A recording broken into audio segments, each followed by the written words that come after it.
Welcome to today's episode of Extraordinary Humans. Picture this. It's 70,000 years ago, and you're standing at the edge of the world as your ancestors knew it. Behind you lies Africa, warm, familiar, abundant with life. Ahead stretches an impossible landscape of endless ice sheets, towering mountains that pierce the sky, and deserts so vast they seem to swallow the horizon itself. The temperature drops to minus 40 degrees. The air becomes so thin you can barely breathe. Water exists only as deadly ice or is nowhere to be found for hundreds of miles. This is where any sensible species would turn back. This is where evolution should have written our story's end. But you don't turn back. Neither did they. Instead, armed with nothing but stone tools, animal skins, and the most powerful survival weapon ever evolved, the human brain, your ancestors looked at these killing fields and saw opportunity. They saw new homes. What happened next defies everything we thought we knew about human limitations. In the next hour, you'll discover how our species pulled off the most audacious expansion in Earth's history. How we conquered environments so hostile that even today, with all our modern technology, they push us to our absolute limits. You'll witness the moment fire transformed us from shivering prey into the planet's apex survivors. You'll follow ancient mariners as they vanish over horizons that promised only death, yet somehow found new continents. You'll climb impossible peaks where the air itself becomes poison, and trek across deserts that turn Pharaoh's armies into dust. But hear us, what will truly amaze you. Every single impossible challenge that nearly destroyed our ancestors also forged the very traits that define us today. Our creativity, our cooperation, our refusal to accept limits. The question isn't just how we survived the worst Earth could offer. The question is, how did conquering hell itself make us human? Chapter 1. The Great Departure. The year is 200,000 BCE. And the first modern humans have just emerged in the heart of Africa. You're living in a paradise compared to what's coming. The climate is warm and stable, the savannas teem with game, and fresh water flows year-round from reliable rivers. Your world stretches from the Mediterranean shores down to the Cape of Good Hope, a vast continent that could sustain human life for millennia to come. So why leave? This question has puzzled scientists for decades because what happened next seems to defy logic. Around 70,000 years ago, small groups of humans began walking out of Africa into lands that should have killed them. They left behind everything they knew: familiar plants, known water sources, predictable weather patterns, and ventured into alien worlds where a single mistake meant death. The Exodus wasn't a mass migration. Archaeological evidence suggests that fewer than 1,000 individuals initially crossed the Red Sea or the Sinai Peninsula, carrying with them the genetic blueprint of every non-African human alive today. Think about that staggering fact. Every person of European, Asian, Australian, or American ancestry descends from this tiny band of African pioneers who decided the unknown was better than the certain. Approximately 70,000 to 60,000 years ago, in the midst of the Ice Age, our species started to spread throughout the planet for a variety of potential reasons. We moved into flourishing forests and arid, dry deserts. But what drove this seemingly impossible decision? The answer lies in a perfect storm of environmental pressures and human innovation. Around 74,000 years ago, Mount Toba in Indonesia erupted with the force of 1,000 atomic bombs, creating a volcanic winter that lasted years. The most recent ice age peaked between 24,000 and 21,000 years ago, when vast ice sheets covered North America and Northern Europe, and mountain ranges like Africa's Mt. Kilimanjaro and South America's Andes were encased in glaciers. Even before the peak, the world was cooling dramatically. In Africa, this meant shrinking forests, expanding deserts, and diminishing resources. The comfortable world our ancestors knew was disappearing. Faced with starvation or exploration, they chose the latter. But this wasn't a desperate flight. It was a calculated gamble backed by revolutionary new capabilities. Our human ancestors' big, creative brains helped them devise tools and strategies to survive harsh climates. These weren't the simple stone choppers of earlier human species. The migrants carried sophisticated toolkits that represented hundreds of thousands of years of technological evolution. Imagine holding one of their most prized possessions, a burin. One of the most important of these was called a burin, a humble-looking rock chisel that was used to cut grooves and notches into bone and antler, lightweight material that was also hard and durable. This unassuming tool represented a cognitive revolution. For the first time, humans were making tools to make other tools, demonstrating abstract thinking and long-term planning that no other species possessed. But tools alone wouldn't conquer continents. The real secret weapon was social innovation. The archaeological record increasingly indicates that these individuals created simple symbolic artifacts, though they were not as adept at constructing supportive social ties. This refers to Neanderthals, but early modern humans excelled where their cousins failed. Homo sapiens were far from the only species to fashion sharp points and flakes. That said, they made substantial innovations in toolmaking by intentionally planning and spreading their technology, a process potentially connected to communication. Communication changed everything. While other human species remained isolated in small bands, our ancestors developed networks of knowledge sharing that spanned continents. A tool innovation in one group could spread to others hundreds of miles away. Survival strategies tested in one environment could be adapted for completely different challenges. The first migrations followed coastlines, where resources were most predictable.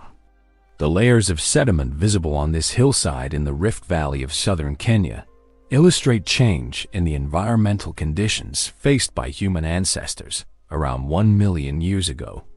These early pioneers learned to read environmental clues like expert naturalists.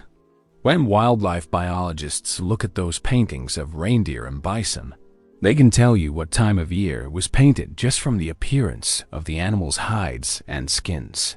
The way these people knew their environment was absolutely incredible by our standards. This knowledge wasn't instinctual. It was learned, shared, and refined across generations. Parents taught children not just how to make tools, but how to read the landscape itself.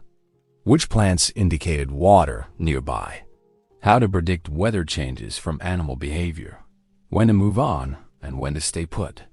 As predicted by the variability selection hypothesis, hominins were not found solely in one kind of habitat, but rather in a variety. This adaptability became our species-defining characteristic. Where other animals specialized for specific environments, humans became generalists capable of thriving anywhere. The genetic evidence tells a remarkable story. After 1.9 million years ago, the genus Homo is found in a variety of locations in Asia, including some that are relatively far north. But this earlier expansion was different. Those earlier human species, like Homo erectus, spread slowly and remained tied to specific environments. Modern humans moved faster, farther, and adapted more completely.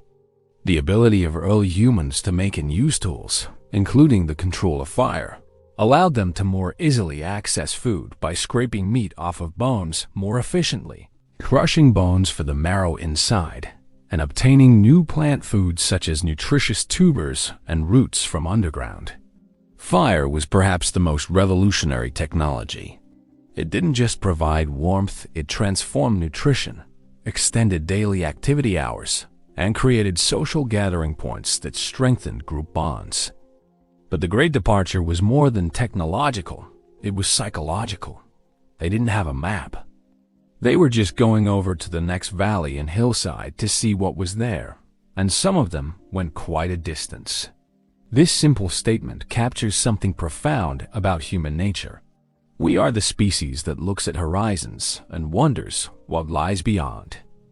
The migration patterns reveal this curiosity. Rather than moving in straight lines toward specific destinations, early humans followed a branching pattern. Some groups hugged coastlines, others struck inland. Some turned north toward Europe, others east toward Asia. Each decision created new branches in the human family tree, new experiments in survival.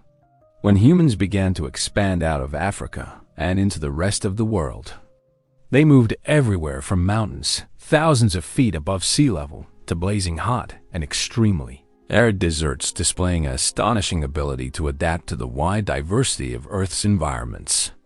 This wasn't gradual adaptation over millions of years. This was rapid colonization of the entire planet in just tens of thousands of years. The Great Departure transformed our species forever. Unlike seasonal or daily shifts, the effects of many of these changes lasted for many years and were unexpected to hominins and other organisms, raising the level of instability and uncertainty in their survival conditions. But instead of breaking us, this instability forged us into the ultimate survivors. As you stand at that crossroads 70,000 years ago, watching those first brave bands disappear into the unknown, you're witnessing the moment humanity chose its destiny. Not safety, but adventure. Not certainty, but possibility. Not limits, but limitless potential. The Great Departure was just the beginning. Ahead lay challenges that would test every aspect of human ingenuity. Frozen wastelands that never saw the sun. Deserts that could kill in hours. Mountains where the air itself became poison. But armed with tools, fire, and an unbreakable spirit of cooperation, our ancestors were ready to face them all. Chapter 2. Mastering Fire in the Frozen North. You're standing in what is now Northern Europe, 40,000 years ago. The temperature hasn't risen above freezing in months. Ice covers the ground 3 feet deep, and the wind carries a bite that cuts through animal skins like they're made of paper. This isn't just cold. This is the kind of cold that kills within hours if you make a single mistake. Yet somehow, impossibly, you're not just surviving here. You're thriving. The secret lies in the flickering glow ahead of you, humanity's first and greatest technological revolution. Fire. But this isn't the simple campfire you might imagine. This is fire as technology. Fire as survival system. Fire is the bridge between a tropical African species and masters of the frozen world. When our ancestors first ventured into Ice Age Europe, they entered a killing field. At that point, our Homo sapiens ancestors had migrated from the warm African heartland into northern European and Eurasian latitudes, severely impacted by the sinking temperatures. The landscape they encountered was unlike anything their species had ever faced. Vast ice sheets stretched to the horizon, broken only by patches of frozen tundra where woolly mammoths and cave bears ruled supreme. The cold was just the beginning of their problems. Winter days lasted barely 4 hours, leaving 20 hours of bone-chilling darkness. Food was scarce and scattered, no fruit trees, no reliable water sources, no familiar plants. Everything that had sustained humans in Africa was gone, replaced by an alien world where a moment's inattention to the fire meant death. But armed with big, creative brains and sophisticated tools, though, these early modern humans, nearly identical to ourselves physically, not only survived but thrived in their harsh surroundings. The key was transforming fire from a natural phenomenon into the most sophisticated technology of its time. Evidence from archaeological sites across Europe reveals the incredible sophistication of Ice Age fire technology. These weren't random campfires. They were carefully engineered heating systems. Excavations show that early humans created complex fire management systems with multiple hearths, reflector walls made of stone, and even primitive chimneys to direct smoke away from living areas. Consider the technical challenges they solved. Finding fuel in a frozen landscape required intimate knowledge of which trees could burn, even when covered in ice. They learned that birch bark contained oils that would ignite even when wet, that certain pine resins could serve as fire starters, and that mammoth bones, with their high fat content, could burn for hours when other fuel ran out. But fuel was just the beginning. Maintaining fire in sub-zero temperatures, howling winds, and constant moisture required engineering genius. Archaeological evidence shows they built sophisticated fire pits lined with heat-retaining stones, created windbreaks using mammoth tusks and hides, and developed techniques for banking coals that could keep fires alive for days. The cognitive leap this represents is staggering. They had to understand combustion chemistry intuitively, predict weather patterns, calculate fuel consumption rates, and plan days or even weeks ahead. A single miscalculation running out of dry tinder during a blizzard, letting the fire die while everyone slept, could doom an entire group. Fire transformed everything about human survival. For shelter in the coldest months, our Ice Age ancestors didn't live deep in caves as Victorian archaeologists once believed, but they did make homes in natural rock shelters. These were usually roomy depressions cut into the walls of riverbeds beneath a protective overhang. Fagan says there's strong evidence that Ice Age humans made extensive modifications to weatherproof their rock shelters. But the real revolution was portable heat. They developed fire-carrying technology smoldering fungus wrapped in bark that could transport fire across vast distances. This meant that when they moved camp, they didn't have to start over from scratch with flint and tinder. They could carry their most precious resource with them, ensuring continuous warmth even during long migrations. Fire changed cooking forever. Raw meat and tough plant material became tender, digestible, and safe. But more importantly, cooking dramatically increased the caloric yield from food, crucial when surviving in an environment where every calorie counted. The ability to extract maximum nutrition from limited resources meant the difference between life and death during harsh winters. The social implications were equally revolutionary. Fire created the first genuine human living rooms. While daylight scattered humans across the landscape hunting and gathering, fire brought them together each evening in intimate circles. These weren't just warming sessions, they were universities. Knowledge was shared, plans were made, technologies were refined, and culture was transmitted from generation to generation. Archaeological sites reveal the evidence of these gatherings. Around ancient hearths, researchers find tool-making debris showing that crucial technologies were developed and taught in firelight. The intricate spearheads and harpoon tips made from that bone and antler were small and light enough to be carried on foot by hunters over long distances, and were also detachable and interchangeable, creating the first compound tools. This tool revolution happened around fires. The precise work of crafting delicate bone needles, carving antler harpoon points, and knapping perfect stone blades required steady hands and good light. Fire provided both, extending the productive day and creating workspaces where master craftsmen could teach apprentices. The clothing revolution was equally crucial. Like modern mountaineering clothing, clothes from the late Ice Age were meant to be worn in layers. An Ice Age tailor would carefully select different animal skins, reindeer, Arctic foxes, hares, even birds like ptarmigans, and sew together 3 or 4 layers, from moisture-wicking underwear to waterproof pants and parkas. But creating these sophisticated garments required fire. Sewing sinew had to be softened by heat. Animal hides needed smoke curing to prevent rot. Thread was made from wild flax and other vegetable fibers, and even dyed different colors like turquoise and pink. The result was a fitted, versatile wardrobe that fully protected its wearer from sub-freezing temperatures. Fire enabled other crucial technologies. They learned to use heat to straighten spear shafts, harden wooden points, and shape bone tools. Heat treatment of stone tools, heating flint before knapping, created sharper, more durable edges.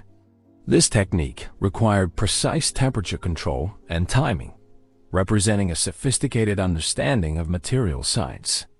Perhaps most remarkably, they used fire for communication. Smoke signals could coordinate hunting parties across vast distances, warn of dangers, or signal the location of temporary camps.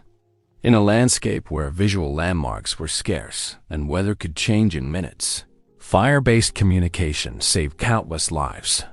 The psychological impact cannot be underestimated. Fire represented control over nature itself. In a world where everything, weather, predators, food availability, was beyond human influence, fire was the one force they could command. This sense of mastery over their environment may have been crucial for maintaining the psychological resilience needed to survive months of darkness and cold. Evidence suggests they even understood fire's role in landscape management. Controlled burns could clear undergrowth to improve hunting, encourage the growth of useful plants, and create fire breaks to prevent dangerous wildfires. This wasn't accidental. It was environmental engineering on a massive scale. The mastery of fire also enabled artistic expression. The famous cave paintings of Europe, created by flickering torchlight, represent humanity's first galleries. These weren't random doodles. They were sophisticated artistic works that required planning, skill, and cultural sophistication. Fire made art possible, and art made culture possible. As winter gradually gave way to spring, fire technology evolved further. They learned to use controlled burns to drive game animals into hunting traps, to process plant materials for medicine and tools, and to create clearings for temporary settlements. Fire became not just a survival tool, but a landscape-shaping technology. The ultimate test came during the last glacial maximum, the coldest period of the Ice Age. Temperatures dropped so low that even the hardiest animals struggled to survive. Yet human populations not only endured, but expanded their range even further north.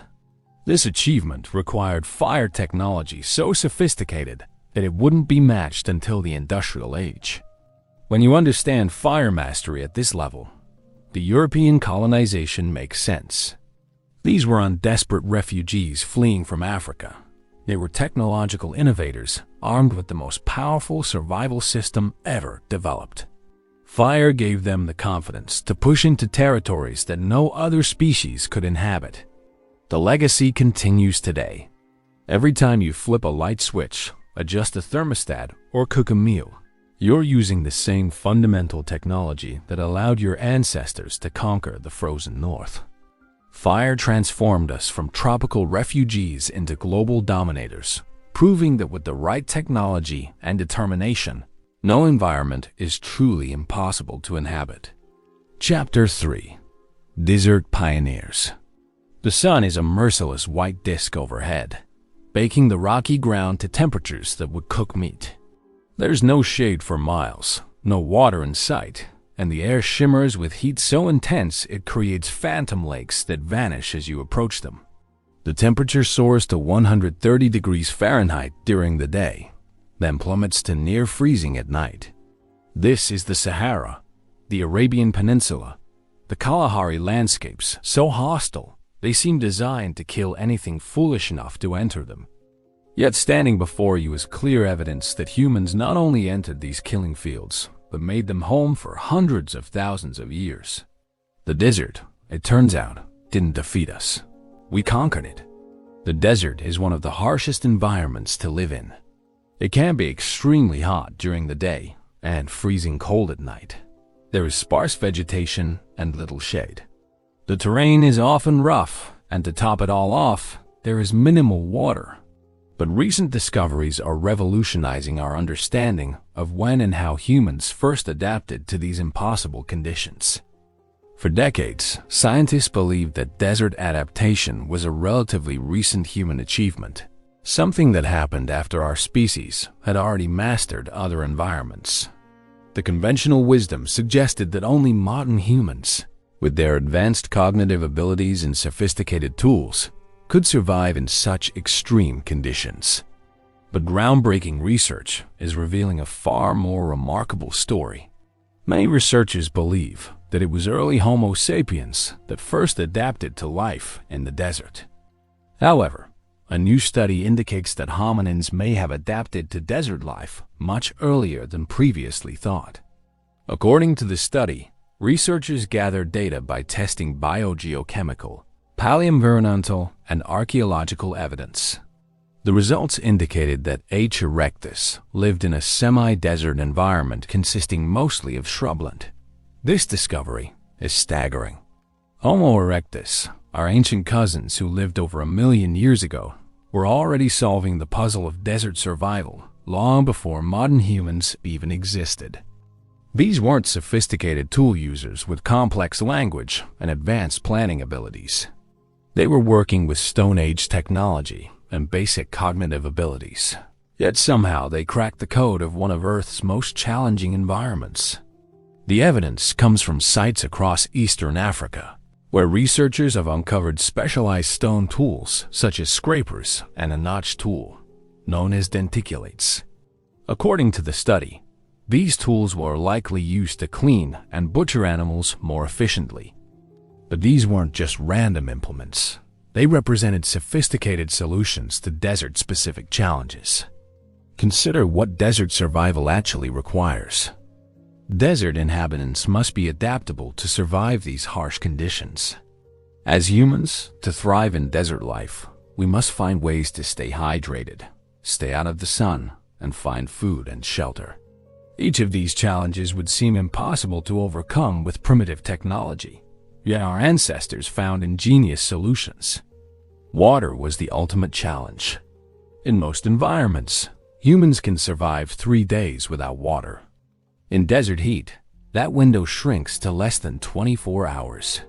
The evidence also indicated that H. erectus likely migrated between known water sources, a key element to their survival and adaptability.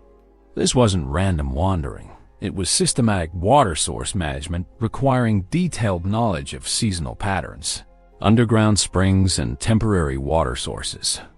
Archaeological evidence reveals remarkable innovations in water procurement and storage. Early desert dwellers learned to read the landscape like a detailed map. They knew which rock formations indicated underground water, how animal behavior revealed hidden springs, and which plants stored precious moisture in their roots and stems. Desert-adapted humans developed techniques for extracting water from unlikely sources, squeezing moisture from certain cacti, collecting dew on specially designed surfaces, and even processing animal blood and other bodily fluids for their water content. But finding water was only half the battle. Storing and transporting it required even more ingenuity. Before pottery or metal containers, desert pioneers used organic materials with remarkable creativity. Ostrich eggs became perfect water vessels, naturally sterile, durable, and with thick shells that minimized evaporation. Animal stomachs and bladders were fashioned into portable water bags. Certain gourds were cultivated specifically for their water-holding properties. The heat presented equally complex challenges. Staying out of the sun isn't just about comfort, it's about survival. Desert pioneers developed sophisticated understanding of thermal management. They learned to travel during the cooler hours before dawn and after sunset, resting during the murderous midday heat in carefully chosen shelters. These shelters themselves represent engineering marvels. Using minimal materials, desert dwellers created microenvironments that could be 20 to 30 degrees cooler than the surrounding air. They built lean-tos angled to catch prevailing breezes, dug shallow pits that took advantage of cooler underground temperatures, and used reflective rocks to redirect heat away from living spaces. Clothing technology in deserts required completely different approaches than in cold climates. While northern peoples needed insulation, desert survivors needed protection from heat while allowing cooling through evaporation. They developed loose-fitting garments that covered most of the body to prevent sunburn and dehydration while allowing air circulation. Colors mattered too. Light-colored clothing reflected heat while dark colors absorbed it.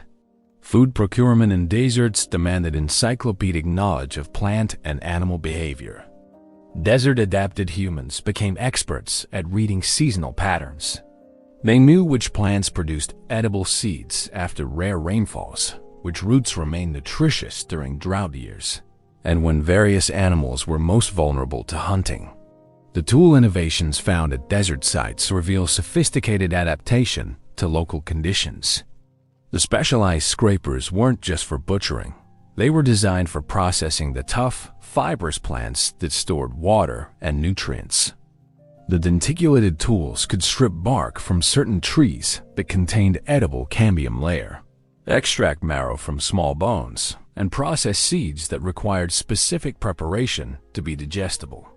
Desert hunting required entirely different strategies than in other environments. Large game was rare and scattered, so desert peoples became masters of small game hunting. They developed intricate trap systems, perfected the use of throwing sticks for birds and small mammals, and learned to hunt insects and reptiles that provided crucial protein and fat. One of the most remarkable adaptations was learning to follow animal migration patterns. Desert animals are incredibly mobile, following seasonal rains and food sources across vast distances. Early humans learned to read these patterns, essentially becoming nomadic partners with herds of antelope, gazelle, and other desert animals. This wasn't following blindly. It required predicting movement patterns, understanding territorial behaviors, and timing movements to intercept herds at predictable locations. The psychological challenges of desert survival cannot be underestimated. Deserts are landscapes of extremes, vast emptiness, overwhelming heat, constant thirst, and disorienting sameness that can drive even experienced travelers to madness. The fact that early humans not only survived but thrived in these conditions speaks to remarkable mental resilience and cultural innovation. Navigation in featureless desert landscapes required developing sophisticated wayfinding skills. Without obvious landmarks, desert travelers use subtle environmental cues, wind patterns, animal tracks, plant distributions, even the smell of distant water sources. They created mental maps of incredible accuracy, memorizing the locations of seasonal resources across territories spanning hundreds of square miles. Seasonal adaptation was crucial. Desert regions experienced dramatic variations between wet and dry periods, between scorching summers and surprisingly cold winters.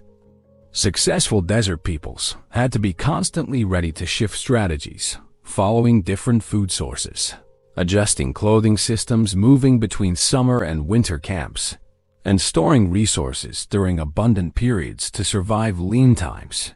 The social organization of desert peoples evolved unique characteristics. Resources were scattered and unpredictable, requiring cooperation across large distances. Desert cultures developed sophisticated sharing networks, where groups separated by hundreds of miles would support each other during crisis periods. This wasn't charity, it was survival insurance that any group might need to call upon. Perhaps most remarkably, some desert-adapted peoples developed physiological changes that helped them survive extreme conditions. Certain populations evolved more efficient kidneys that could process water more effectively, larger lung capacity to deal with hot, dry air, and even changes in sweating patterns that minimize water loss while maintaining cooling. The legacy of these ancient desert pioneers extends far beyond survival. They proved that human adaptability has virtually no limits when combined with ingenuity, cooperation, and determination. Every major desert region on Earth bears evidence of human habitation dating back hundreds of thousands of years, proof that no environment is too harsh for human innovation to conquer. Today, as climate change expands desert regions worldwide, the lessons learned by our ancient ancestors become more relevant than ever. Their techniques for water conservation, heat management, and resource optimization offer blueprints for survival in an increasingly challenging world. The desert pioneers didn't just survive, they thrived, creating rich cultures, sophisticated technologies, and sustainable lifestyles in Earth's most challenging environments. They proved that the human spirit, armed with knowledge and creativity, can transform any wasteland into home. Chapter 4. The Vertical Challenge. You're gasping for breath, your heart pounding like a drum, and you've only climbed a few hundred feet. The air feels thin, almost insubstantial, as if there's nothing there to breathe. Your head throbs with each step, and dark spots dance at the edges of your vision. This is what happens when modern humans, even trained athletes, first encounter high altitude. Your body is screaming that this environment will kill you.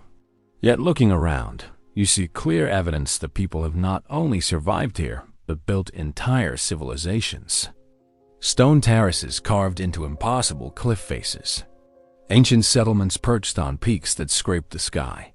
Tools and artwork created by hands that worked effortlessly in air so thin it would leave you unconscious within hours.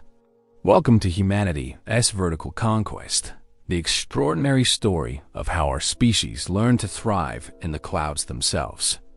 High altitude, defined as elevations lying above 2,500 meters sea level, challenges human survival and reproduction. This environment provides a natural experimental design wherein specific populations have not just survived but flourished for thousands of years. At these heights, the very air becomes your enemy. Atmospheric pressure drops dramatically, reducing the oxygen available with each breath. What seems like normal breathing at sea level becomes a desperate struggle for life-sustaining oxygen. The physics are brutal and unforgiving. As prehistoric hunter-gatherers moved into these environments, they encountered desolate landscapes, sparse vegetation, little water, and a cold, arid climate. In addition, early settlers to the high plateaus likely suffered acute hypoxia, a condition created by a diminished supply of oxygen to body tissues. At high altitudes, the air is much thinner than at sea level. As a result, a person inhales fewer oxygen molecules per breath, even though oxygen still makes up 21% of the air. For most humans, ascending to high altitude triggers a cascade of potentially fatal physiological responses. The heart races frantically, trying to pump oxygen-depleted blood fast enough to keep vital organs functioning. The brain, starved for oxygen, produces splitting headaches, nausea, and disorientation. Sleep becomes nearly impossible as the body struggles to maintain basic functions. This is acute mountain sickness, and it's just the beginning.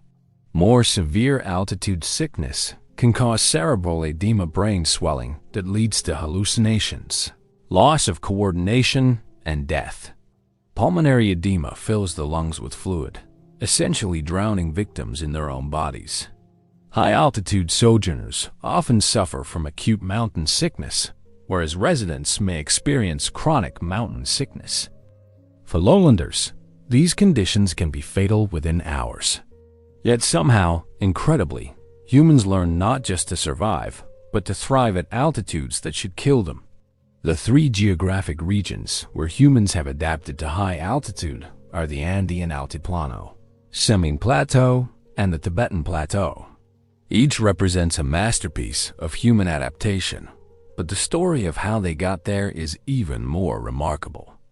Archaeological evidence suggests that the earliest high-altitude adaptations required extraordinary cultural innovations before genetic evolution could even begin.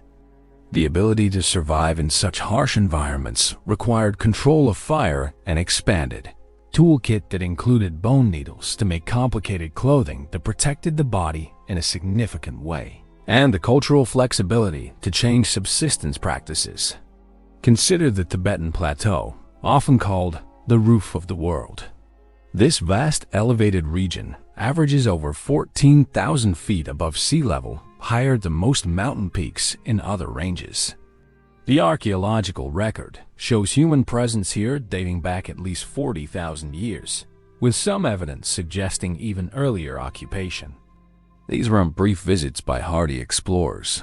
These were permanent settlements by people who somehow learned to live where the air itself was poison.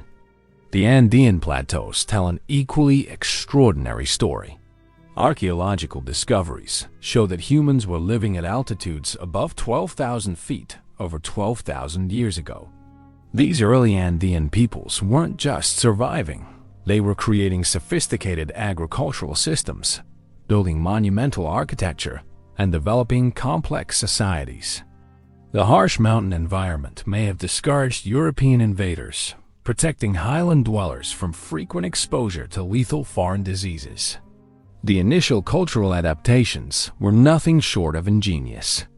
High-altitude clothing had to solve multiple problems simultaneously, providing warmth in environments where temperatures could drop below zero even in summer, protecting against intense ultraviolet radiation that increases dramatically with altitude, and allowing enough flexibility for the constant physical exertion required for survival in thin air. Shelter construction at high altitude required completely different approaches. Traditional building materials were scarce or non-existent. Timber was rare or absent entirely. Stone became the primary building material, but working with stone at altitude, where every physical exertion was exhausting, demanded new techniques and tools. Toolmaking itself evolved to meet high-altitude challenges. Stone tools had to be designed for working in cold conditions, where hands quickly became numb and clumsy.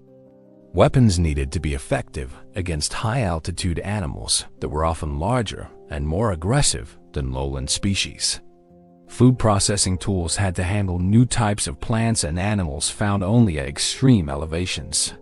But the real breakthrough came with genetic adaptation, evolutionary changes that occurred over thousands of years as human populations adapted biologically to extreme altitude. Populations from each of these regions have adjusted to the rarefied air via unique physiologic adaptations that aid in the biological response to cellular hypoxia. Changes in pulmonary function, arterial oxygen saturation, hemoglobin concentration, and maternal physiology during pregnancy have permitted high-altitude natives to thrive in harsh conditions. The Tibetan adaptation is perhaps the most remarkable. Tibetans demonstrate several extraordinary physiological characteristics. Even when ascending extraordinarily high peaks, such as Mount Everest, they exhibit consistent oxygen uptake, heightened ventilation, augmented hypoxic ventilatory responses, expanded lung volumes, increased diffusing capacities, stable body weight, and improved sleep quality compared to lowland populations. More surprisingly, their hemoglobin level is not significantly different from those of humans living at low altitude. This is the opposite of what you might expect. While lowlanders respond to thin air by producing more oxygen-carrying red blood cells, Tibetans maintain normal levels while becoming incredibly efficient at using the oxygen they have. Consequently, Tibetans demonstrate the capacity to mitigate the effects of hypoxia and mountain sickness throughout their lives. The Andean adaptation took a different evolutionary path.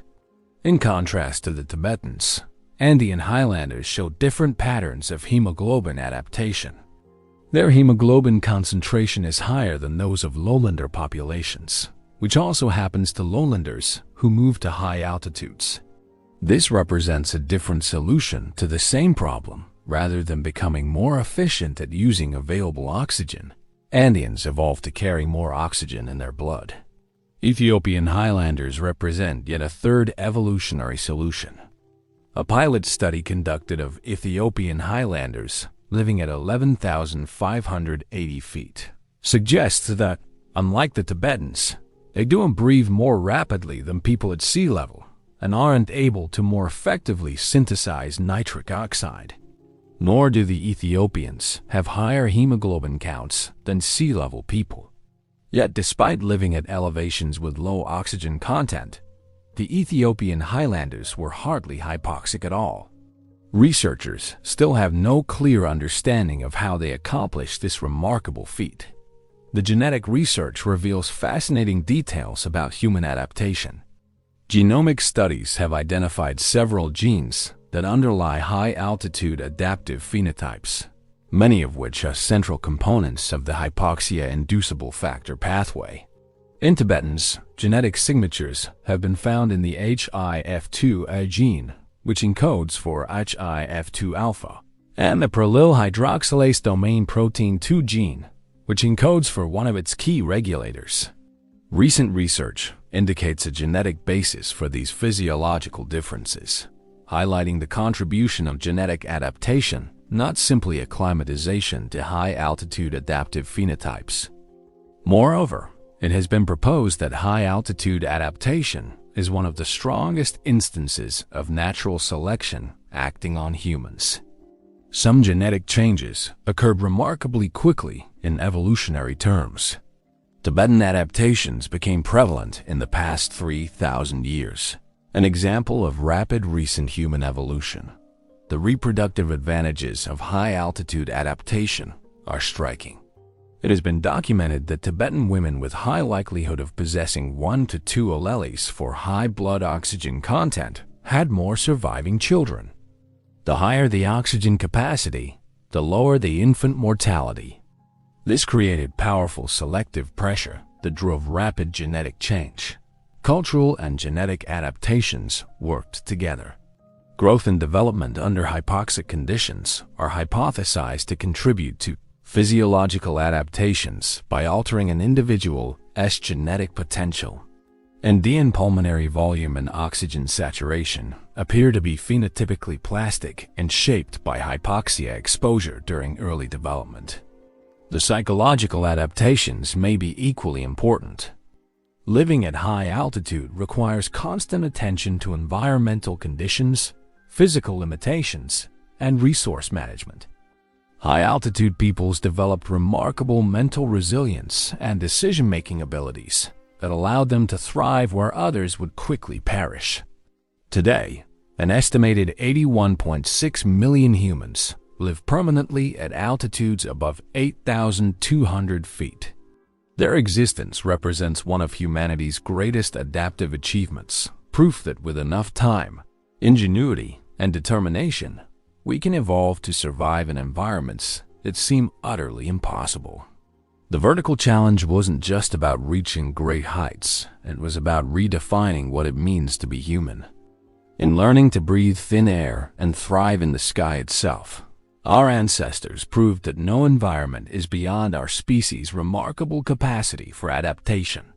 Chapter 5. Ocean Crossings. You stand at the edge of an ancient coastline, staring out at an endless expanse of churning water that stretches beyond the horizon. No land is visible in any direction. The waves rise and fall with hypnotic power, each one capable of swallowing you whole. Salt spray stings your face, and the wind carries the primal roar of forces that have shaped the planet for billions of years. This is where every reasonable species would stop. This is where the journey should end.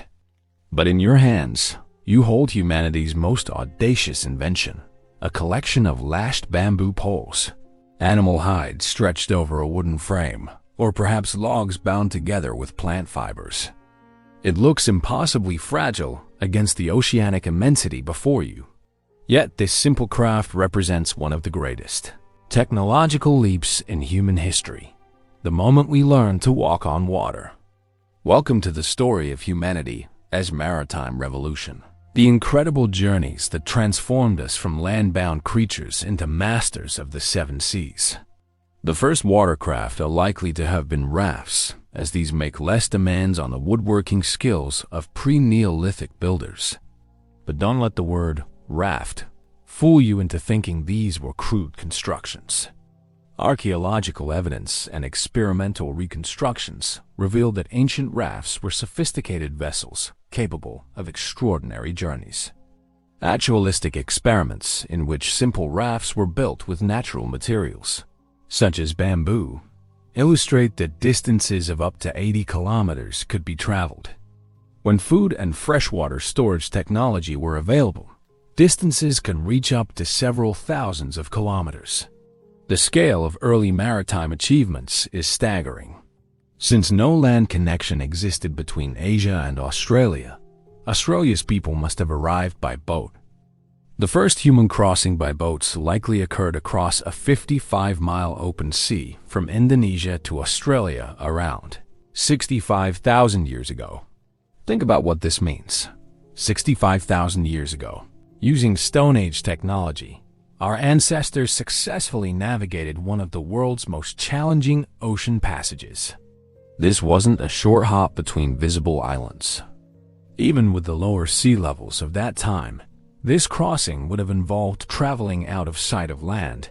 The overall distances involved at the possible crossing points are all over 55 miles.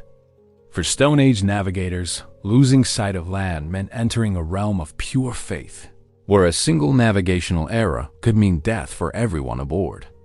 Yet they didn't just survive these crossings, they planned them. It is likely that large bamboo rafts were used, possibly with a sail of some sort. The engineering challenges were immense. These rafts had to be large enough to carry not just people, but supplies for a multi-day journey into the unknown. They needed to remain stable in ocean swells, resist being torn apart by wind and waves, and provide some protection from exposure to the elements. The cognitive demands were even more impressive. Ocean navigation requires understanding wind patterns, current flows, weather prediction, and celestial navigation. Up until 58,000 BP, the winds during the northern Australian wet season were particularly favorable for making this crossing. This suggests that early navigators weren't just lucky, they were knowledgeable enough to time their crossings for optimal conditions.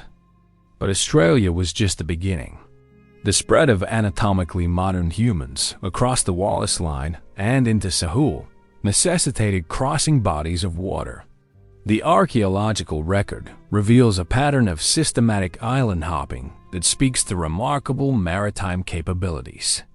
Remains of stone tools and marine shells in Liang Saru, Salababu Island, North Sulawesi, dated to 32,000 to 35,000 years ago, represent possible evidence for the longest sea voyage by Paleolithic humans ever recorded. This particular crossing is mind-boggling in its audacity. The island was previously uninhabited by humans or hominins and can only be reached from either Mindanao or the Sangihe Islands by crossing an expanse of water at least 100 kilometers wide, even during the low sea levels of the Pleistocene. These were unaccidental driftings or storm-driven castaways. They were deliberate voyages by people confident enough in their maritime technology to risk everything on reaching distant, unknown shores. The evidence becomes even more remarkable when we consider earlier human species. Some evidence suggests that man may have crossed the sea as early as 700,000 years ago.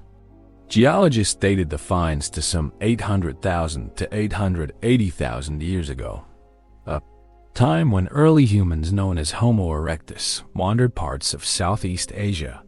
More than 800,000 years ago, H. erectus crossed 12 miles of ocean to reach Flores.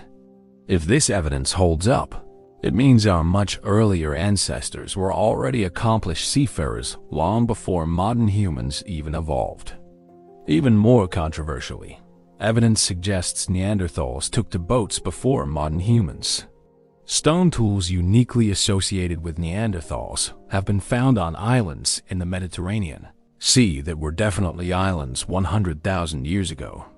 Farentinos and colleagues suggest the evidence shows that Neanderthals not only figured out how to build boats and sail, but did so quite extensively well before modern humans ever got the idea. If true, that would mean Neanderthal people were sailing around in the Mediterranean for 50,000 years before modern people built their first boat. The boat-building technology itself represents a remarkable convergence of different skills. Rafts or hide-covered boats have a low probability of surviving in an archaeological site, which means we must infer their capabilities from indirect evidence. But experimental archaeology has revealed the sophistication required to create seaworthy vessels using only natural materials. Consider the challenge of creating watertight seals using pre-industrial technology.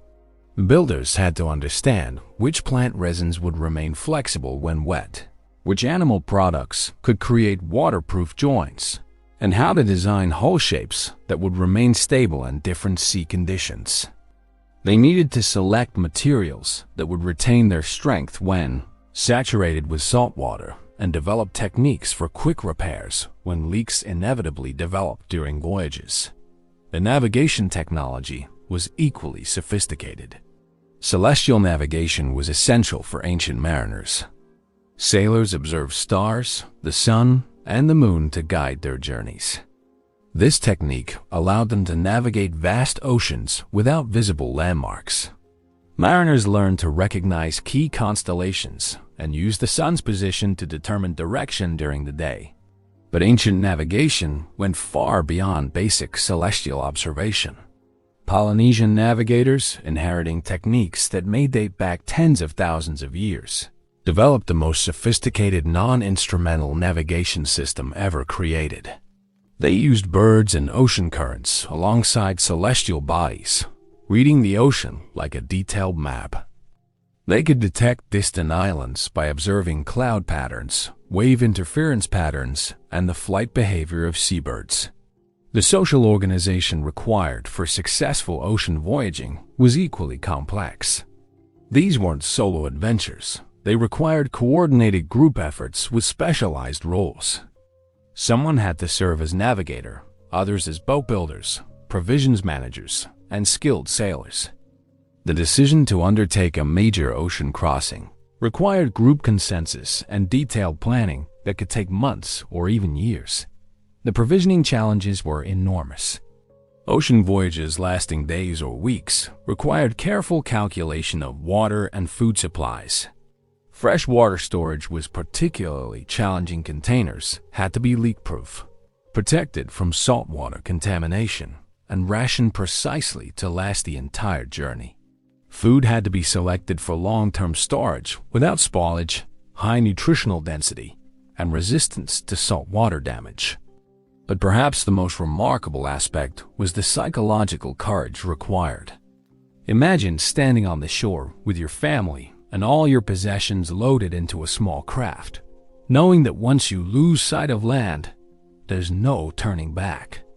These weren't desperate refugees. Archaeological evidence suggests many maritime migrations occurred during periods of relative abundance, driven by curiosity and the desire for new opportunities rather than desperation. The maritime expansion had profound evolutionary consequences. Island environments created unique selective pressures that drove rapid evolutionary changes. Isolated populations developed distinct genetic characteristics, cultural innovations, and survival strategies. Some island populations evolved smaller body sizes to cope with limited resources, while others developed enhanced diving abilities or improved tolerance for marine-based diets. The cultural innovations were equally remarkable. Maritime peoples developed sophisticated understanding of seasonal weather patterns, ocean currents, and marine ecology. They learned which fish species indicated proximity to land, how to predict storms from subtle environmental cues, and techniques for preserving fresh water during extended voyages. Ocean crossing technology continued evolving throughout prehistory. Archaeological sites reveal increasingly sophisticated boat designs, from simple rafts to complex multi-hulled vessels capable of carrying entire communities. The development of sails represented another revolutionary leap, allowing vessels to harness wind power for faster and more reliable travel. The legacy of these ancient mariners extends far beyond transportation. Maritime cultures developed unique worldviews that emphasized flexibility, risk assessment, and environmental adaptation. They understood better than any land-based peoples that survival sometimes required abandoning everything familiar and trusting your life to uncertain technologies and unknown destinations. Modern genetic studies reveal the extent of ancient maritime achievements. Pacific Island populations show genetic signatures indicating multiple waves of settlement from different source populations, suggesting repeated successful ocean crossings over thousands of years. Madagascar's population includes genetic markers from both Africa and Southeast Asia, indicating maritime connections spanning the entire Indian Ocean. The archaeological evidence continues mounting. Underwater archaeology is revealing submerged coastal sites that were above water during lower sea levels of the past, providing new insights into ancient maritime capabilities.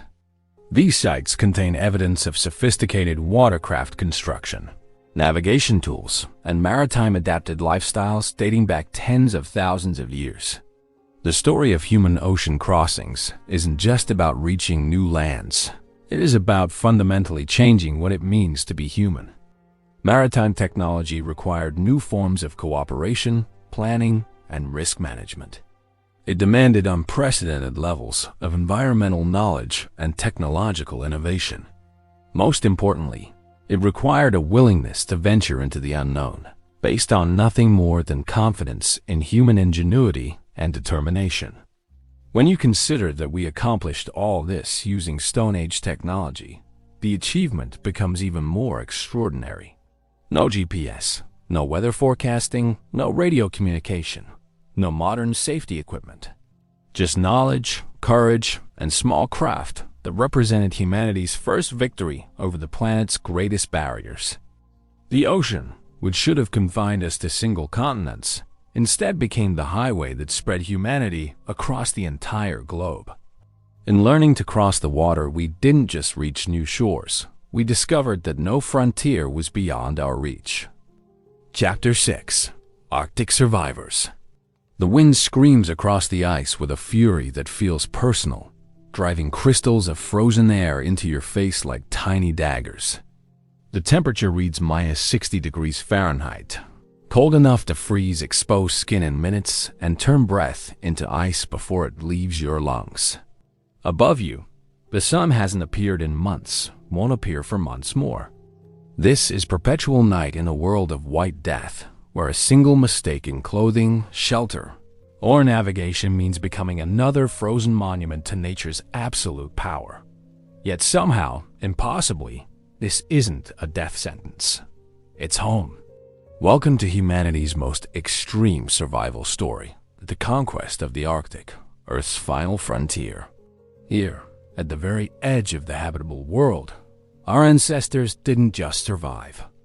They created thriving cultures, sophisticated technologies, and sustainable ways of life that lasted for thousands of years in conditions that would kill most modern humans within hours.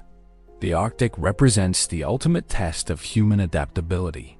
While other challenging environments, deserts, mountains, even frozen temperate regions offered some familiar elements, the polar regions were utterly alien. No trees for shelter or fuel. No reliable plant foods. Animals so perfectly adapted to extreme cold that hunting them required completely new strategies.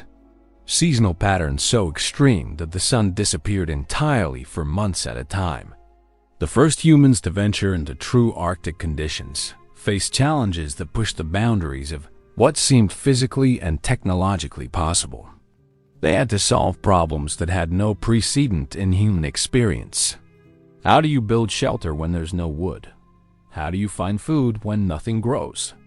How do you navigate when landmarks are constantly shifting and magnetic compasses haven't been invented? How do you maintain psychological stability when darkness lasts for months and the cold never, ever stops? The answers they developed represent some of humanity's most ingenious innovations.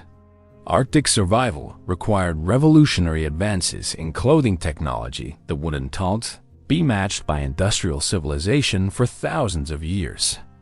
They created layering systems of unprecedented sophistication, using multiple types of animal fur and hide engineered for specific functions.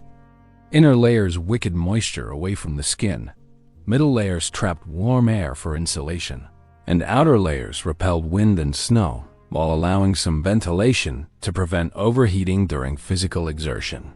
The engineering challenges were staggering. Arctic clothing had to remain flexible at temperatures that made leather brittle as glass. Seams had to be absolutely waterproof to prevent deadly heat loss, yet allow enough give to permit complex physical movements. Different animals provided different capabilities: seal skin for waterproofing, caribou fur for insulation, polar bear hide for wind resistance. Master craftspeople developed techniques for processing, treating, and sewing these materials that represented generations of accumulated knowledge. But clothing was just the beginning. Arctic shelter construction required complete reimagining of architectural principles. With no wood available, early Arctic peoples became masters of ice and snow engineering. They discovered that properly constructed snow blocks could create structures warmer inside than outside. Not just relatively warmer, but actually above freezing, even when outside temperatures dropped to lethal levels. The physics behind these snow shelters reveals remarkable understanding of thermodynamics.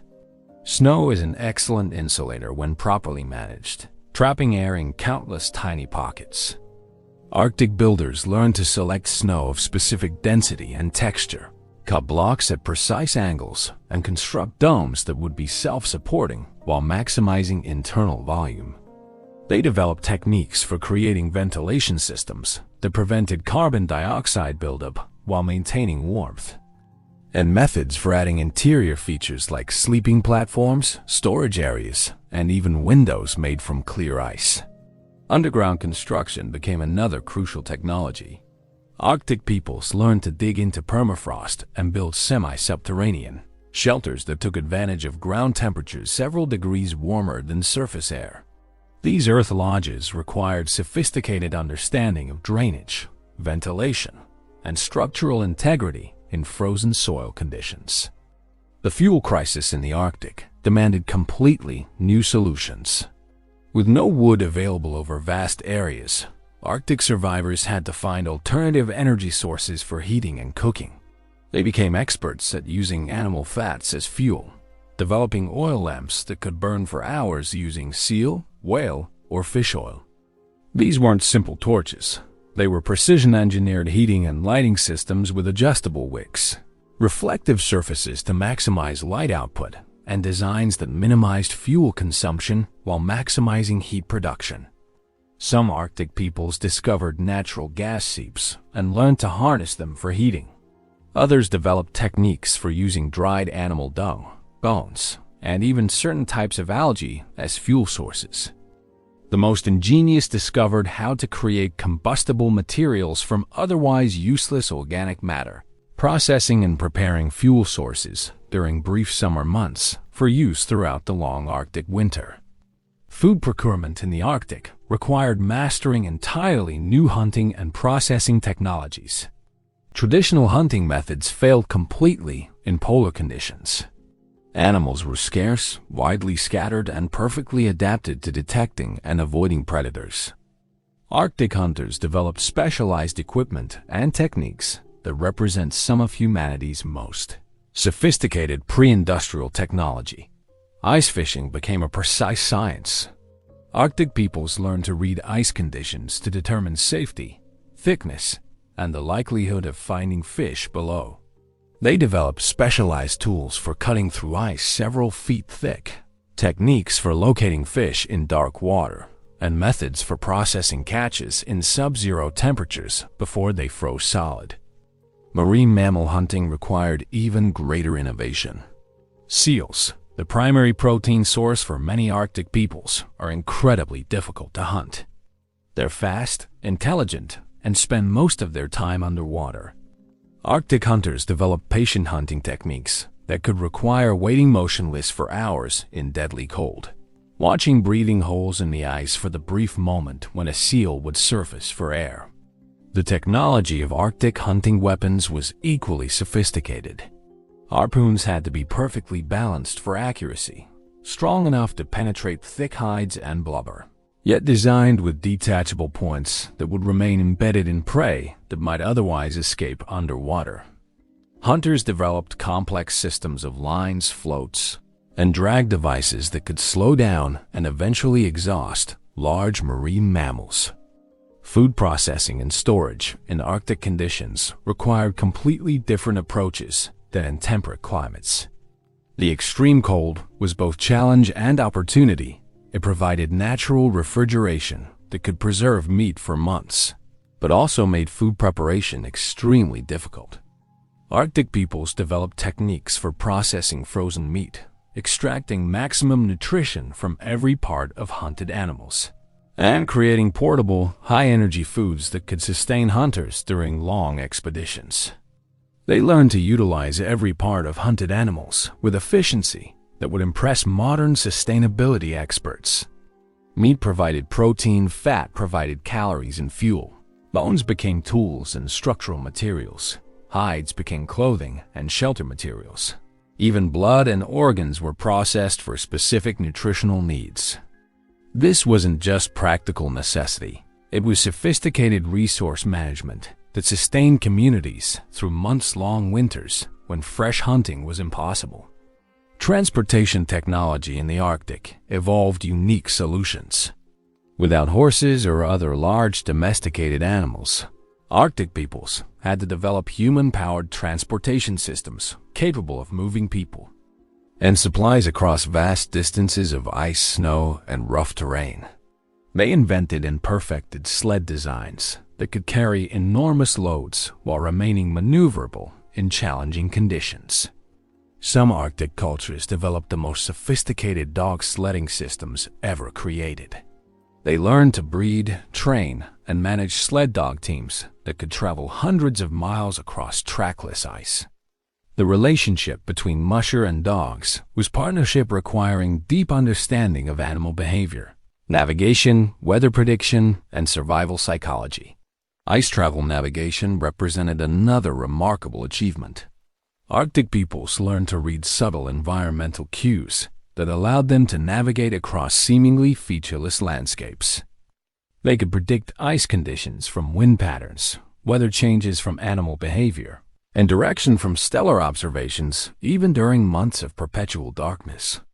Their mental maps encompassed thousands of square miles of constantly changing ice, including knowledge of seasonal patterns, dangerous areas, and reliable travel routes. The psychological challenges of Arctic survival cannot be underestimated. Months of darkness, social isolation, constant cold, and the ever-present possibility of death created mental stresses that would break most people.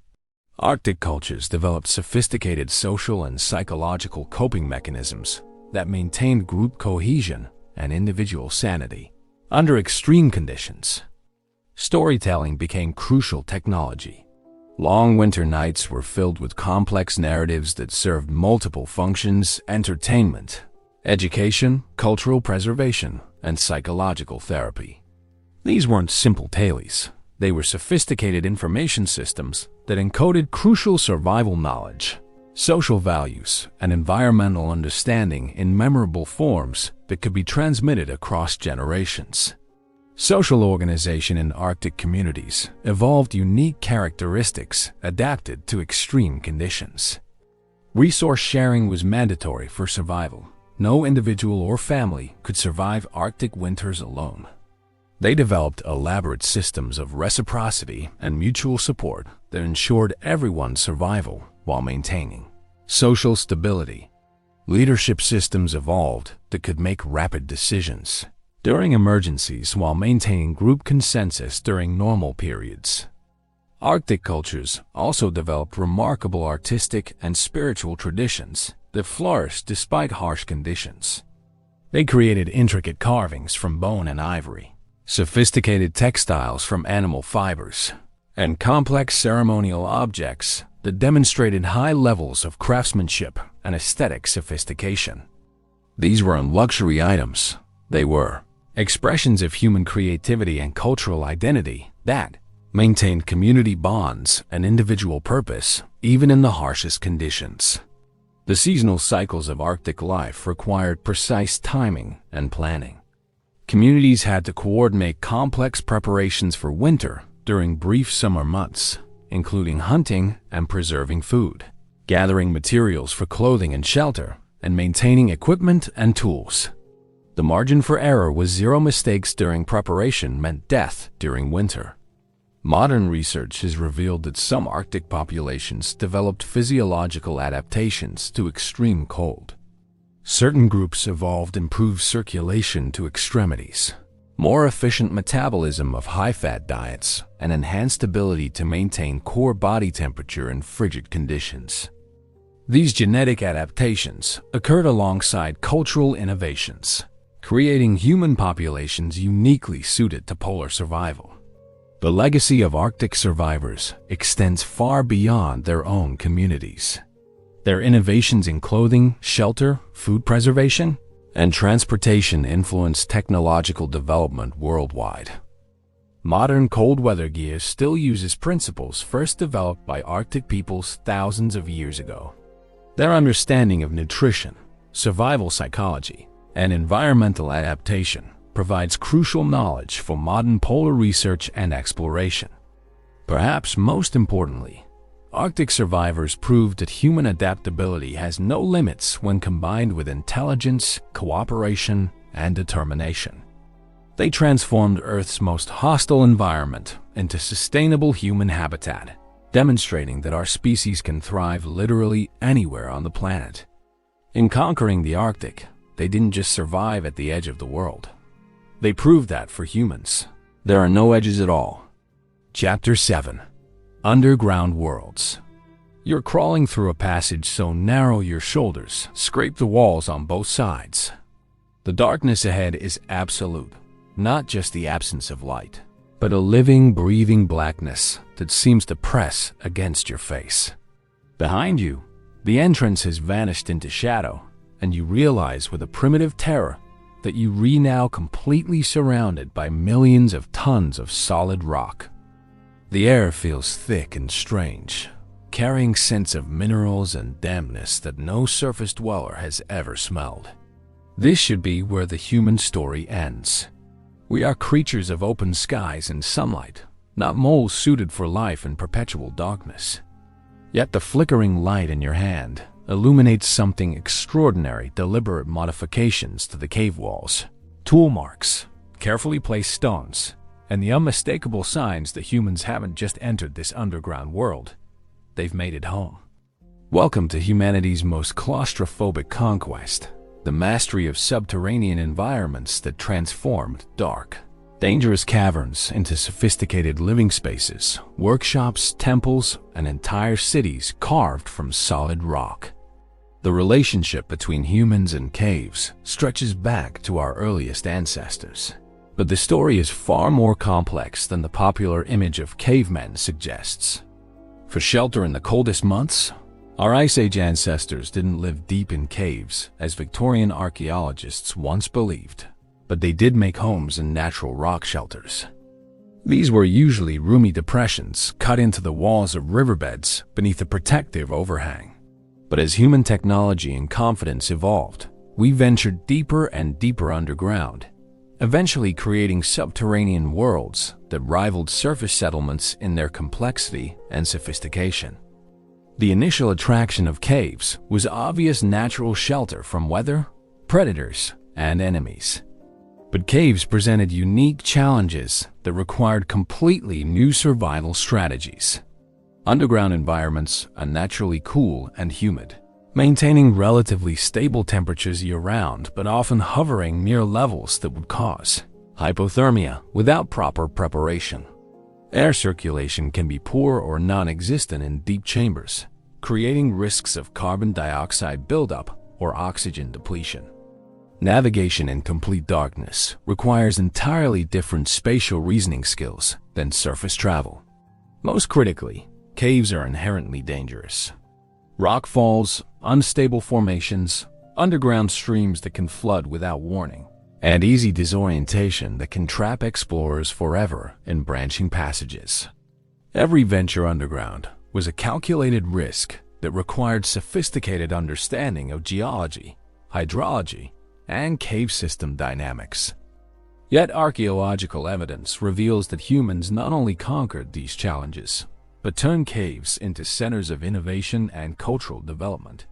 Fagan says there's strong evidence that Ice Age humans made extensive modifications to weatherproof their rock shelters. But this was just the beginning. As human capabilities expanded, so did the scope of underground habitation. The technical challenges of underground living required revolutionary innovations. Lighting technology had to evolve far beyond simple campfires. Underground fires created deadly smoke problems in enclosed spaces, so cave dwellers developed sophisticated lighting systems using animal fat lamps with carefully designed wicks and reflectors. These provided steady, smokeless illumination that could burn for hours while consuming minimal fuel. Ventilation became a crucial engineering challenge. Deep cave systems often have poor air circulation, and the addition of fires and human occupation could quickly create dangerous conditions. Cave dwellers learned to read air currents, modify cave openings to improve circulation, and create ventilation shafts that could draw fresh air into living areas while expelling stale air and smoke. Water management in caves required understanding underground hydrology. Many cave systems have underground streams or pools, but these could be unreliable or contaminated. Cave dwellers developed techniques for collecting and storing fresh water, creating drainage systems to prevent flooding, and identifying safe water sources in complex underground environments. The most remarkable cave adaptations involve deliberate modification of natural formations. Archaeological sites show evidence of humans expanding cave chambers by carefully removing rock, creating level floors by moving stones and soil, building internal walls and partitions, using available materials, and even carving new passages to connect different chambers or improve access. Tool technology evolved specifically for underground work. Cave dwellers needed specialized implements for working in confined spaces with limited light. They developed compact, efficient tools that could perform multiple functions, lighting equipment that left hands free for work, and storage systems that maximize use of limited space while keeping essential items accessible. The famous cave paintings of Europe represent one of humanity's most sophisticated underground achievements. These weren't random decorations. They were carefully planned artistic projects that required extensive preparation, specialized materials, and sophisticated understanding of cave environments. Creating art by flickering torchlight deep underground required remarkable skill and cultural commitment. The logistics of cave painting were staggering. Artists had to transport pigments, brushes, and lighting equipment through narrow, dangerous passages to reach optimal painting locations. They needed to understand how different pigments would behave on cave walls, how to achieve desired colors using available minerals, and how to create compositions that would remain visible and meaningful in dim, uneven lighting. But cave art represents more than individual artistic expression. It demonstrates sophisticated cultural organization. These projects required community support, shared resources, and collective decision-making about what images were worth the enormous effort required to create them in such challenging conditions. The paintings themselves often show remarkable artistic skill and symbolic complexity that rivals any surface art. Underground food storage became another crucial innovation. Caves provided naturally cool, stable environments perfect for preserving meat, plant materials, and other perishables. Cave dwellers developed sophisticated food preservation techniques using the unique properties of underground environments. They learned which cave locations had optimal temperature and humidity for different types of food storage, how to protect stored food from underground predators and moisture, and techniques for processing and preparing foods that would remain nutritious after long periods of cave storage. Some cave systems became specialized workshops for tool production and other manufacturing activities. Underground locations provided protection from weather and enemies. Stable working conditions and easy access to mineral resources often found in cave systems. Archaeological sites reveal evidence of sophisticated craft production, including flint knapping operations, bone tool manufacturing, hide processing, and even metalworking in later periods. The social organization of cave communities evolved unique characteristics. Underground living required high levels of cooperation and coordination. Space was limited and specialized, requiring careful allocation of different areas for sleeping, working, storage, and social activities. Community decision-making had to account for the unique challenges and opportunities of underground environments. Cave communities also developed sophisticated knowledge systems for navigating and managing complex underground environments. This included detailed mental maps of cave systems, understanding of seasonal variations in cave conditions, knowledge of safe routes and dangerous areas, and techniques for marking passages and chambers to prevent disorientation. Some of the most remarkable underground achievements occurred much later in human history, when entire cities were carved from solid rock. Sites like Derinkuyu in Turkey demonstrate the ultimate expression of subterranean engineering, an underground city that could house thousands of people with sophisticated ventilation systems, water supplies, storage areas, workshops, chapels, and defensive features. These underground cities required engineering capabilities that rival modern construction projects. Builders had to understand structural engineering to prevent collapses, hydrological engineering to manage water supplies, and environmental engineering to maintain livable conditions in deep underground spaces.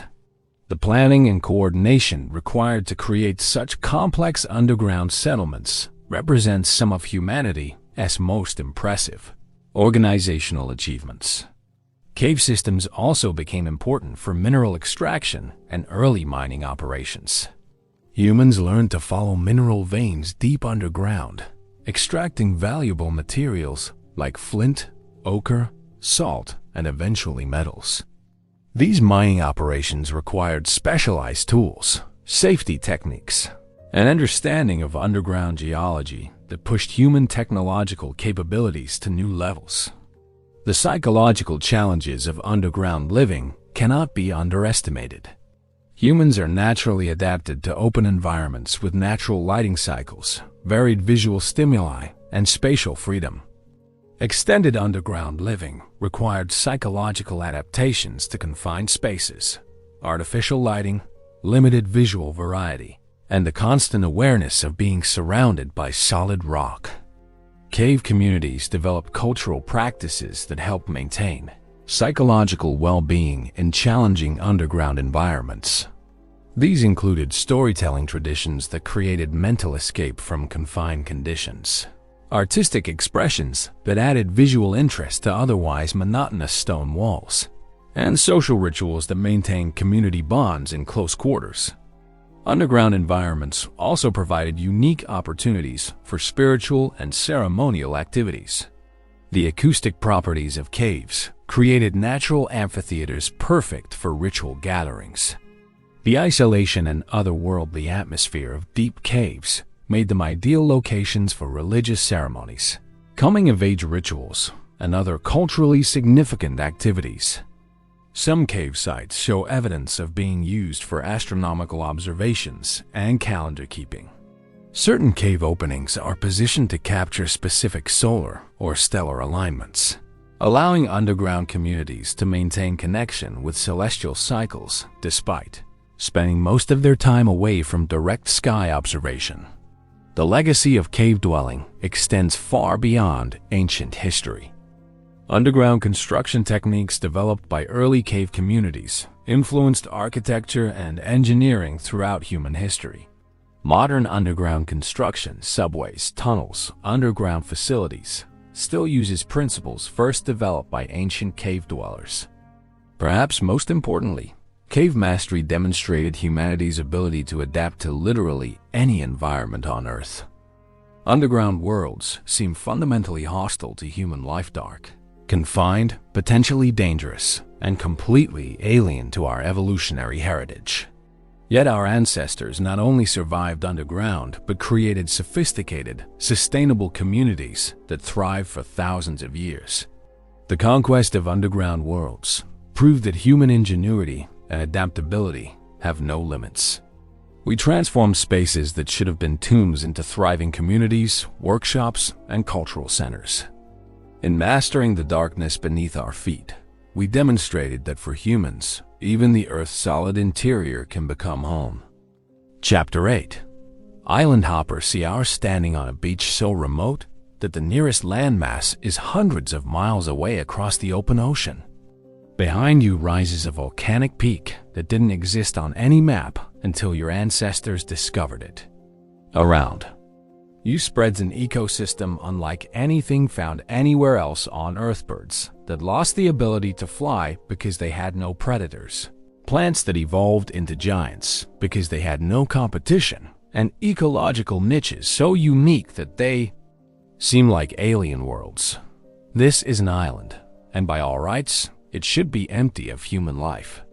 Islands are evolutionary traps, easy to reach accidentally, nearly impossible to leave deliberately, and offering limited resources that can be exhausted in a single generation. They're where species go to evolve into strange, specialized forms, before eventually going extinct when conditions change. Yet somehow, you're not alone here.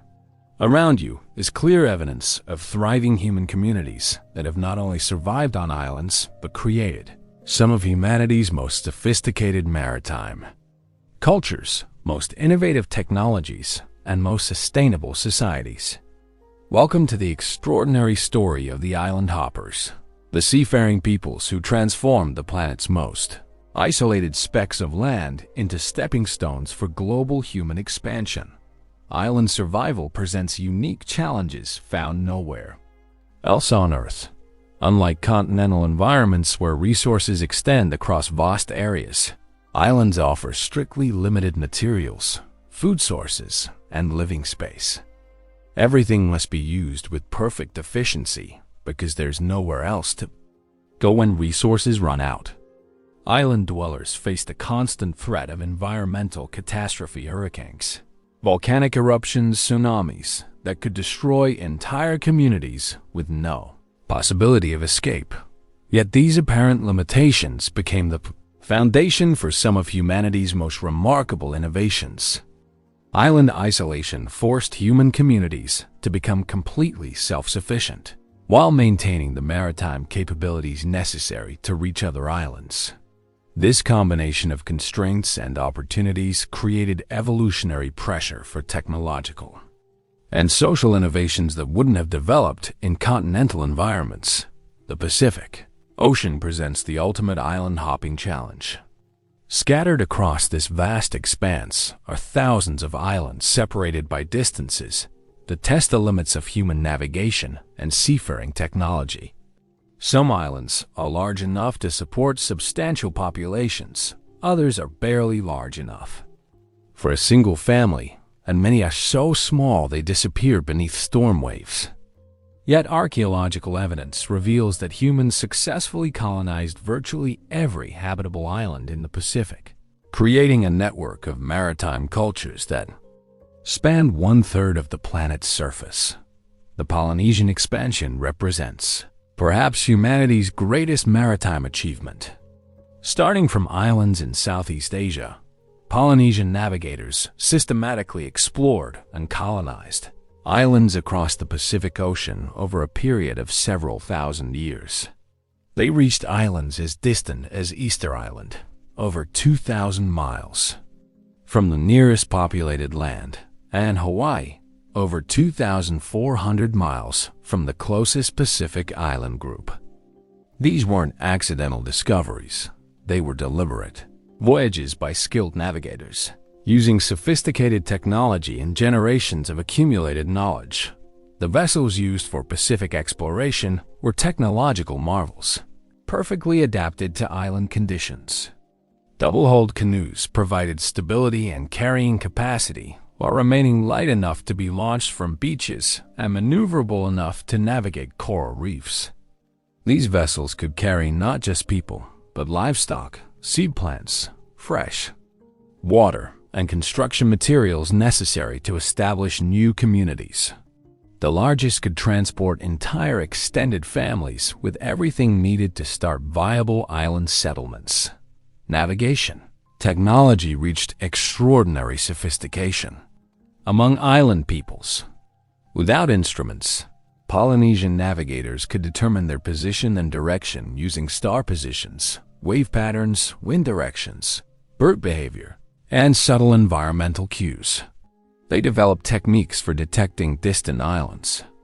By observing cloud formations, wave refraction patterns, and the flight paths of land-based birds. These navigation systems were so accurate that they could guide vessels to islands less than a mile wide after voyages covering thousands of miles of open ocean. But island colonization required more than just getting there. It demanded creating sustainable communities from scratch, using only transported resources and whatever materials were available locally. This meant island settlers had to be completely self-sufficient in food production, tool-making, construction, and every other aspect of survival. They couldn't rely on trade with neighboring communities because the nearest neighbors might be thousands of miles away. Agriculture on islands required revolutionary approaches adapted to limited space, unique soil conditions, and isolation from continental plant and animal species.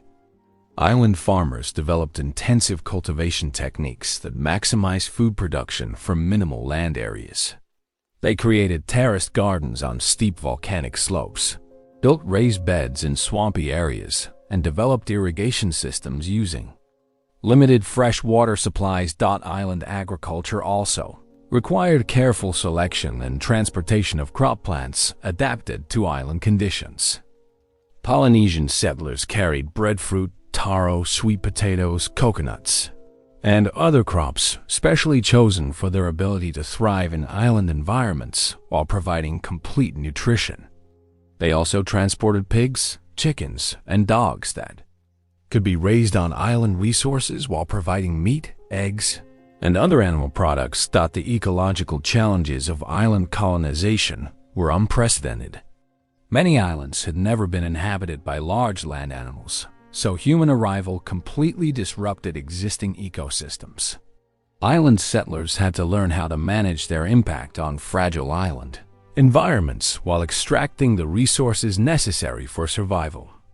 This required sophisticated understanding of ecological relationships and sustainable resource management techniques. Tool technology on islands evolved unique characteristics adapted to available materials and specific island needs. With limited access to continental resources, island peoples became masters at using local materials: volcanic glass for cutting tools, coral for construction, shells for containers and ornaments, and native plants for fibers and medicines. They developed techniques for working with materials that weren't available elsewhere, and created tools specifically designed for island activities like reef fishing, coconut harvesting, and canoe construction. Construction technology on islands had to account for unique environmental challenges. Island structures needed to withstand hurricanes, earthquakes, volcanic eruptions, and salt air corrosion while using only locally available materials. Island builders developed sophisticated techniques for lashing construction using plant fibers, creating flexible structures that could survive severe weather, and designing buildings that took advantage of natural ventilation and cooling. The social organization of island communities evolved remarkable characteristics adapted to small-scale, isolated societies.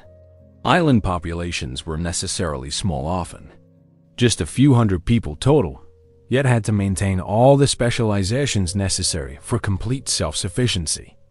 This required social systems that could train and support skilled craftspeople, leaders, navigators, farmers, and other specialists within very limited populations. Island societies also developed sophisticated systems for managing limited resources and preventing conflicts that could destroy small, isolated communities.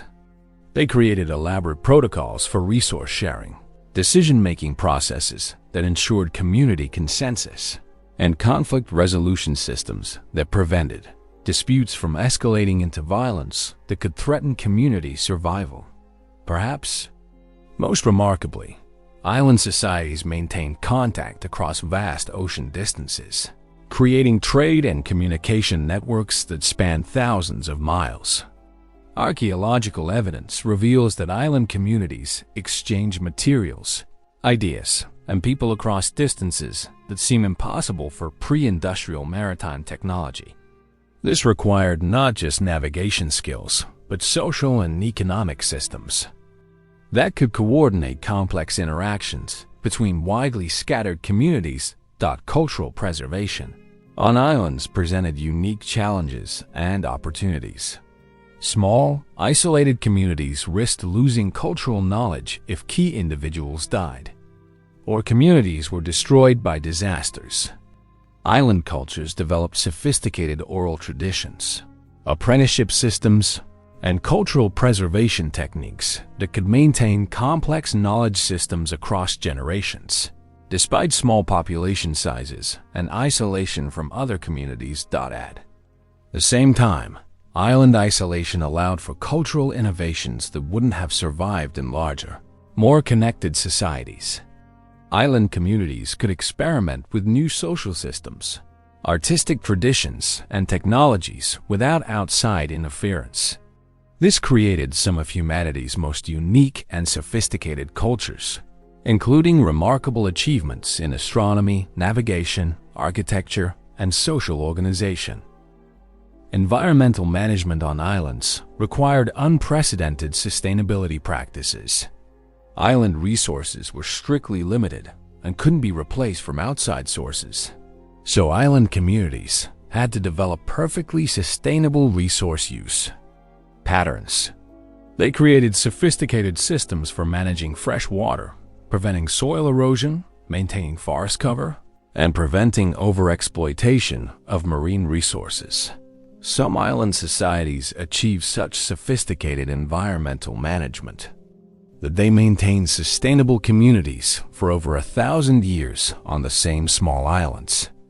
This represents some of humanity's most successful examples of long-term environmental sustainability, achieved using only traditional knowledge and technology. The psychological challenges of island living required remarkable cultural adaptations. Island communities lived with constant awareness of their isolation and vulnerability. They developed cultural practices that maintained psychological resilience in isolated conditions, created meaning and purpose within small communities, and maintained hope and optimism despite the constant risks of island life.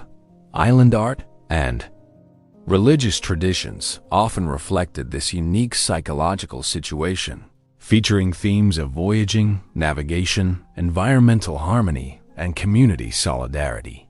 These cultural expressions weren't just artistic, they were psychological technologies that helped island communities maintain mental health and social cohesion under challenging conditions.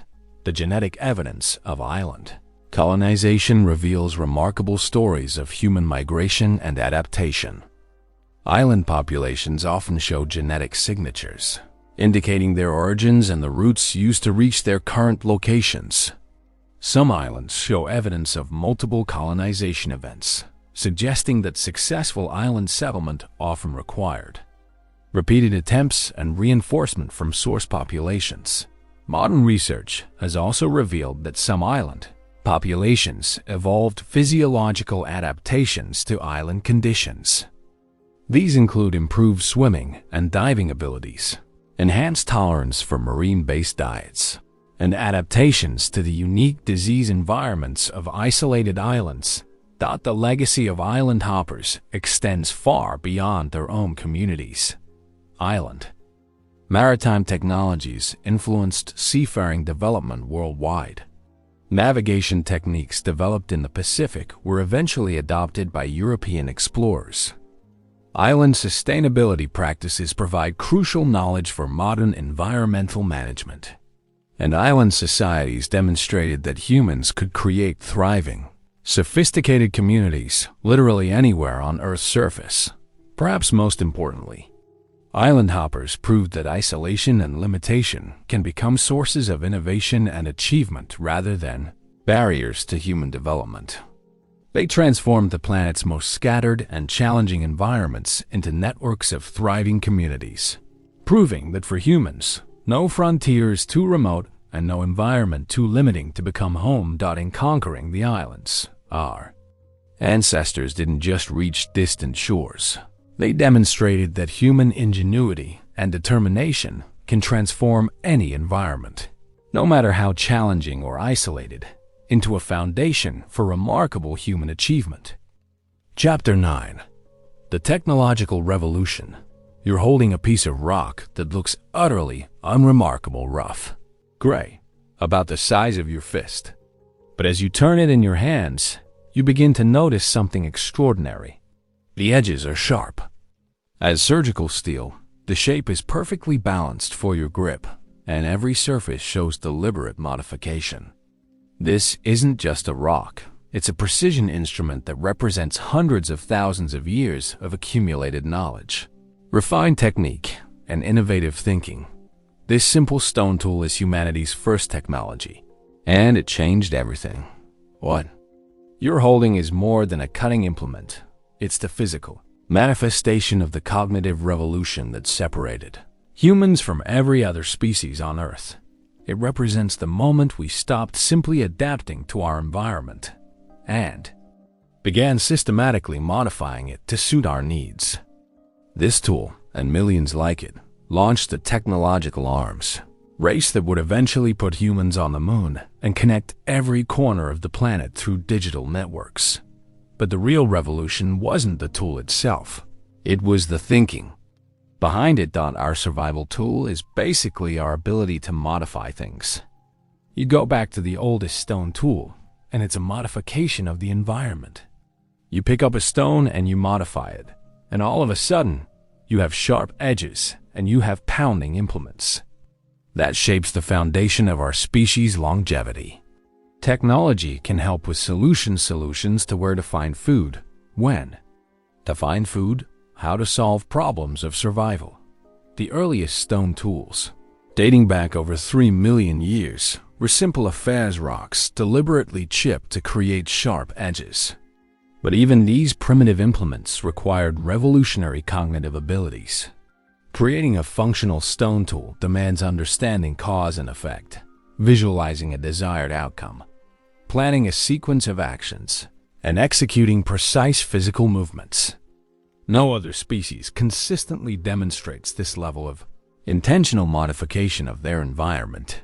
The ability of early humans to make and use tools, including the control of fire, allowed them to more easily access food by scraping meat off of bones more efficiently, crushing bones for the marrow inside, and obtaining new plant foods such as nutritious tubers and roots from underground. But tools quickly evolved beyond simple food processing. They became extensions of human capabilities, allowing us to perform tasks that would be impossible with just our biological equipment. The last ice age corresponds with the Upper Paleolithic period, 40,000 to 10,000 years ago, in which humans made great leaps forward in tool-making and weaponry, including the first tools used exclusively for making other tools. This represents a profound cognitive leap, the ability to think several steps ahead, to envision tools that would be used to create other tools. It's abstract thinking made manifest in stone and bone. One of the most important of these was called a burin, a humble-looking rock chisel that was used to cut grooves and notches into bone and antler, lightweight material that was also hard and durable. The burin doesn't look like much, just a stone point set at a specific angle, but it enabled the creation of an entire new category of tools. With burins, toolmakers could craft intricate spearheads and harpoon tips made from bone and antler that were small and light enough to be carried on foot by hunters over long distances, and were also detachable and interchangeable, creating the first compound tools.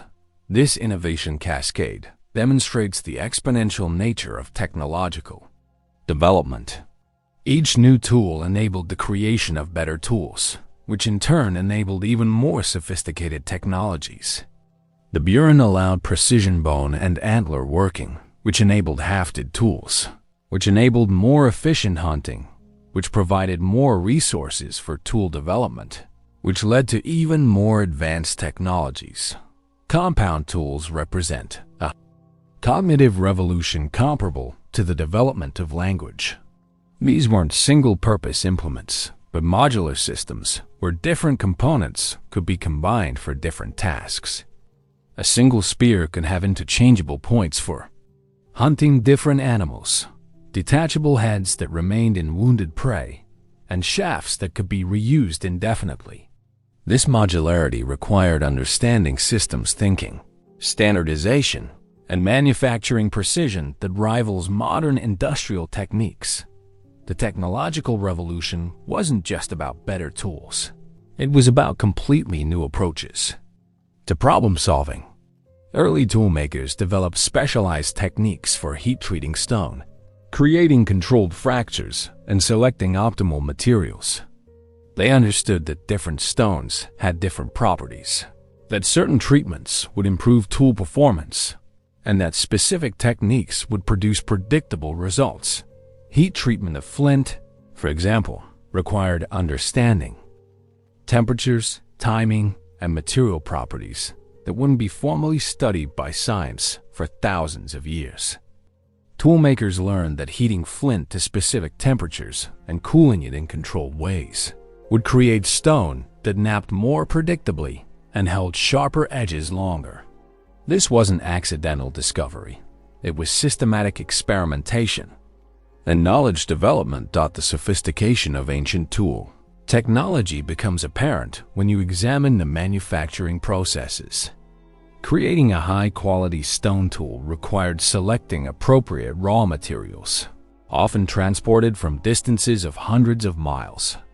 It demanded understanding of fracture mechanics, precise hand-eye coordination, and the ability to visualize three-dimensional shapes before they existed. Master toolmakers could predict exactly how a stone would break and plan sequences of strikes that would produce the desired tool shape with minimal waste. Toolmaking also became humanity's first teaching technology. The skills required to create sophisticated implements couldn't be learned through observation alone. They required direct instruction, guided practice, and gradual skill development over many years. This created the first formal apprenticeship systems, where master craftspeople would teach techniques to younger community members through structured learning processes. Archaeological sites reveal evidence of these ancient workshops and training centers.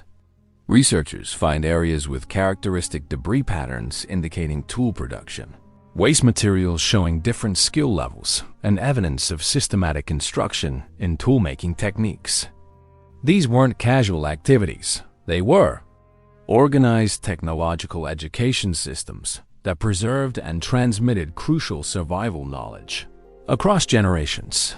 The social implications of toolmaking were equally revolutionary. Communities that could produce superior tools had significant advantages in hunting, food processing, construction, and defense. This created incentives for technological innovation and knowledge sharing that drove rapid development of ever more sophisticated implements. Competition between groups accelerated technological advancement as communities sought competitive advantages through superior tools and techniques. But tools also enable cooperation on unprecedented scales. Standardized tool designs allowed different craftspeople to create compatible implements. Specialized tools enabled task division, where different individuals could focus on activities that matched their skills and interests. Complex tools required coordinated manufacturing processes where multiple people contributed different components or stages of production. The technological revolution extended far beyond stone tools. Ancient peoples developed sophisticated techniques for working bone, antler, wood, leather, plant fibers, and eventually metals. Each material required specialized knowledge, specific tools, and unique manufacturing processes. Mastering these diverse technologies required communities to maintain extensive technical knowledge bases and train specialists in different crafts. Textile technology represents one of the most remarkable ancient achievements. Creating clothing from raw materials required understanding animal behavior for hide collection, plant cultivation for fiber production, complex processing techniques for preparing materials, and sophisticated manufacturing skills for creating finished garments. Ancient textile workers developed techniques for spinning, weaving, dyeing, and finishing that produced clothing superior to many modern manufactured goods. The evidence for ancient textile sophistication comes from rare preserved examples and indirect archaeological evidence. Adding to the evidence base that early humans had the capacity to build boats, Hardy and his team discovered the use of fiber technology at a Neanderthal site in France. Though amounting to only a single 3-ply fiber strand, they argue it shows sophistication and an indication of the wider use of such practices. Twisted fibers provide the basis for clothing, rope, bags, nets, mats, boats, etc., which, once discovered, would have become an indispensable part of daily life. This single, preserved fiber represents a technological revolution that's largely invisible in the archaeological record. Organic materials rarely survive for tens of thousands of years, but their impact on human survival and expansion was enormous. Rope enabled construction of complex structures. Nets revolutionized fishing and hunting techniques. Bags allowed efficient transport of materials and supplies, and sophisticated clothing made survival possible in extreme environments. The development of adhesives and binding agents represents another crucial technological breakthrough. Ancient peoples learned to create waterproof seals using tree resins, strong bindings using plant fibers, and permanent attachments using various organic compounds. These techniques enabled construction of complex tools, waterproof containers, and durable structures that greatly expanded human capabilities. Metallurgy represents the culmination of ancient technological development. Working with metals required understanding geology for ore identification and extraction, chemistry for smelting and alloy creation, and sophisticated manufacturing techniques for shaping finished products. The transition from stone to metal tools wasn't just a material change. It was a complete revolution in manufacturing capabilities and technological possibilities. But perhaps the most important aspect of the technological revolution was its psychological impact. Tools gave humans confidence to attempt tasks that would be impossible using only biological capabilities. They enabled long-term planning by providing reliable means to achieve complex goals. They created positive feedback loops where successful tool use encouraged further innovation and experimentation. The technological mindset became humanity's defining characteristic. We became the species that systematically modifies the environment rather than simply adapting to existing conditions. This approach to problem solving, identifying challenges, and creating tools to overcome them became the foundation for all subsequent human achievement. Modern humans inherited this technological legacy and accelerated it exponentially.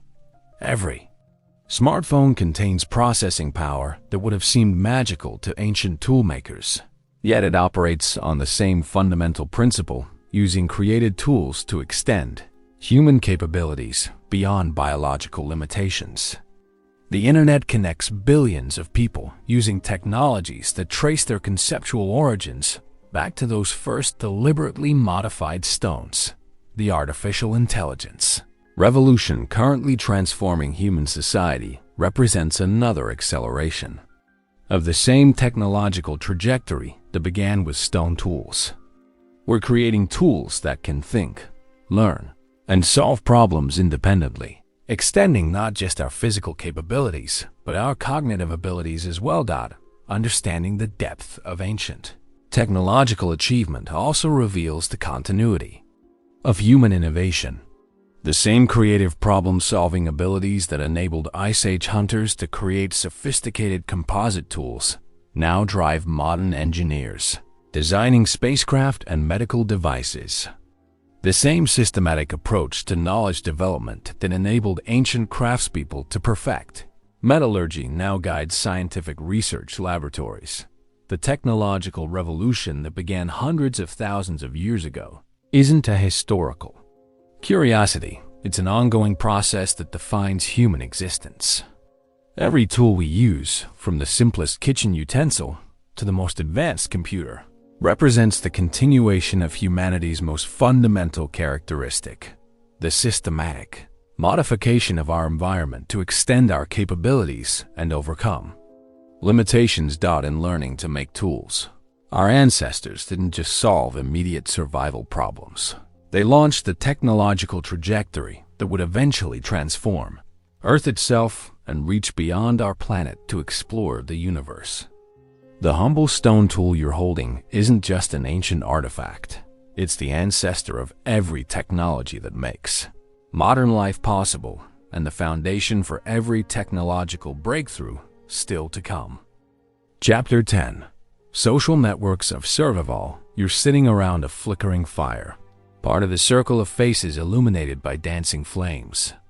The conversation flows in languages that won't be written down for thousands of years, but the information being shared is more valuable than any written text.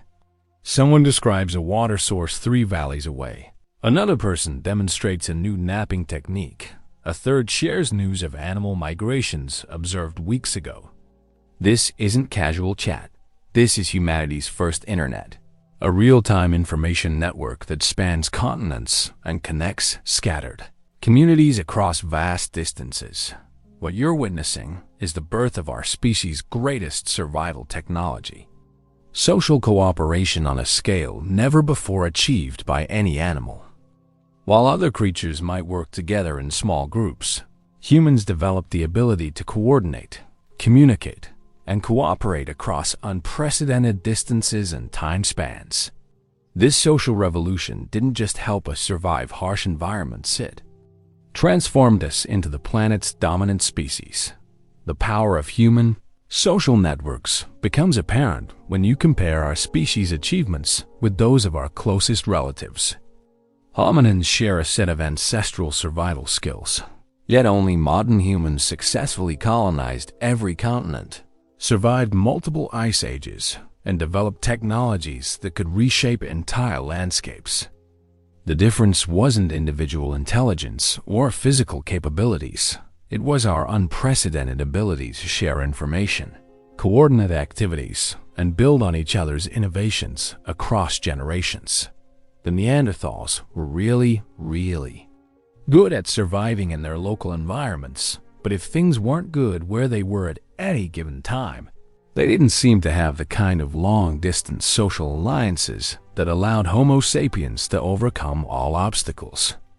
This observation reveals the crucial difference.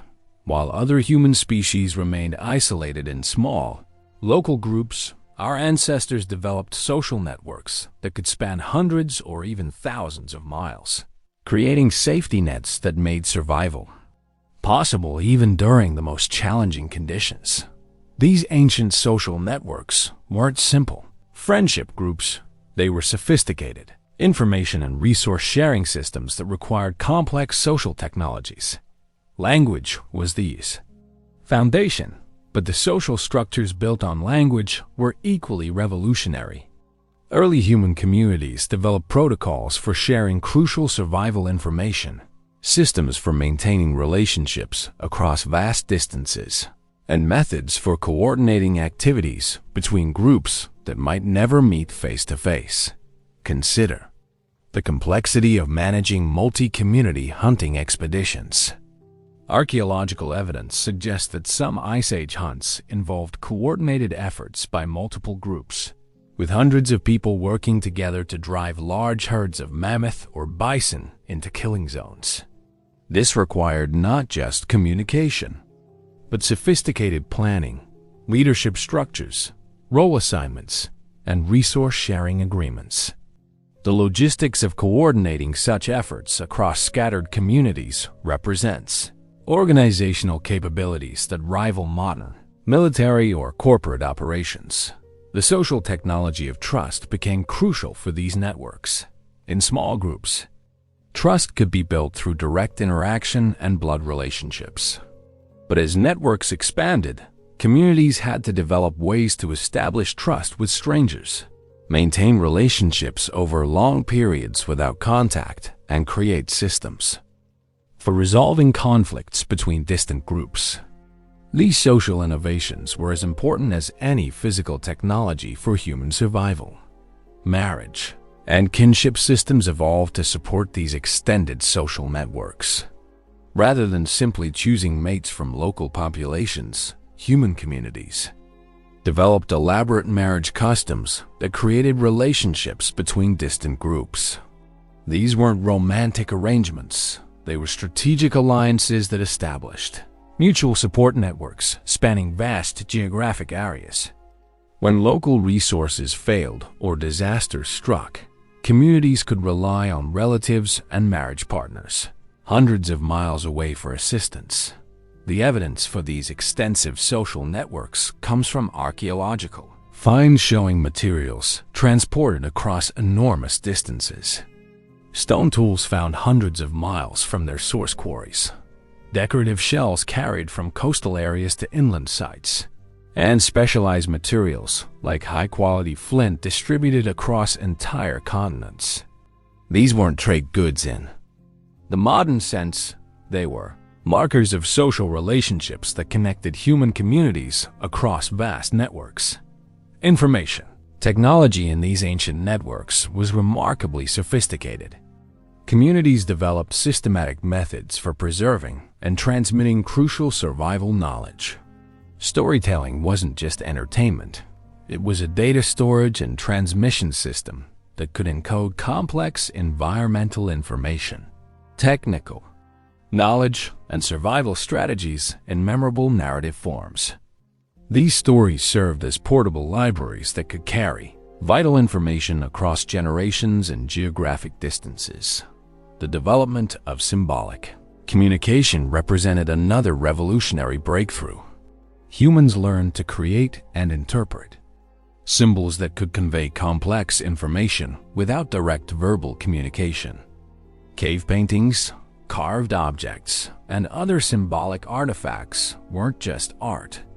They were communication technologies that could share information about animal behavior, seasonal patterns, territorial boundaries, and resource locations with people who might visit these sites weeks, months, or years later.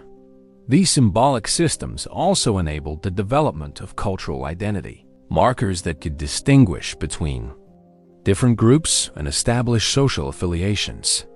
Specific tool styles, decorative patterns, and artistic motifs became badges of group membership that allowed individuals to identify allies and establish relationships with strangers. This symbolic technology was crucial for maintaining social cohesion across the large, dispersed networks that characterized human social organization. The social organization of information sharing required sophisticated cultural innovations. Communities developed protocols for who could share what information, when knowledge should be transmitted, and how to ensure accuracy in information transmission. Master hunters couldn't simply hoard their knowledge. Survival of the entire network depended on sharing crucial information about animal behavior, environmental changes, and survival techniques. Specialized roles evolved within these networks, creating the first professional classes. Some individuals became specialists in long-distance travel and communication, serving as messengers and diplomats who maintained relationships between distant communities. Others specialized in particular technologies, environmental knowledge, or resource management. This specialization allowed communities to develop expertise far beyond what any individual could master, while ensuring that specialized knowledge remained available to the broader network. The social technology of decision-making evolved to remarkable sophistication. Communities had to develop methods for making collective decisions that could affect multiple groups, resolving disputes that crossed community boundaries, and coordinating activities that required input from many different specialists. These weren't simple majority rule systems, they were complex, consensus-building processes that could integrate diverse perspectives and expertise while maintaining social cohesion. Leadership structures in these networks balanced the need for coordination with the requirements of maintaining relationships between independent communities. Leaders had to be skilled diplomats who could negotiate agreements, technical experts who understood survival challenges, and social organizers who could coordinate complex activities. But they also had to avoid creating rigid hierarchies that could fragment the cooperative networks on which everyone's survival depended. The social networks also developed sophisticated conflict resolution systems. When disputes arose between communities over resources, territories, or relationships, the networks provided mechanisms for mediation and resolution that prevented conflicts from escalating into violence that could destroy crucial alliances. These systems were essential because violent conflicts could ripple through the entire network, destroying relationships and information-sharing systems that had taken generations to build. Cultural innovation flourished within these social networks. Different communities could experiment with new technologies, social systems, and survival strategies, then share successful innovations throughout the network.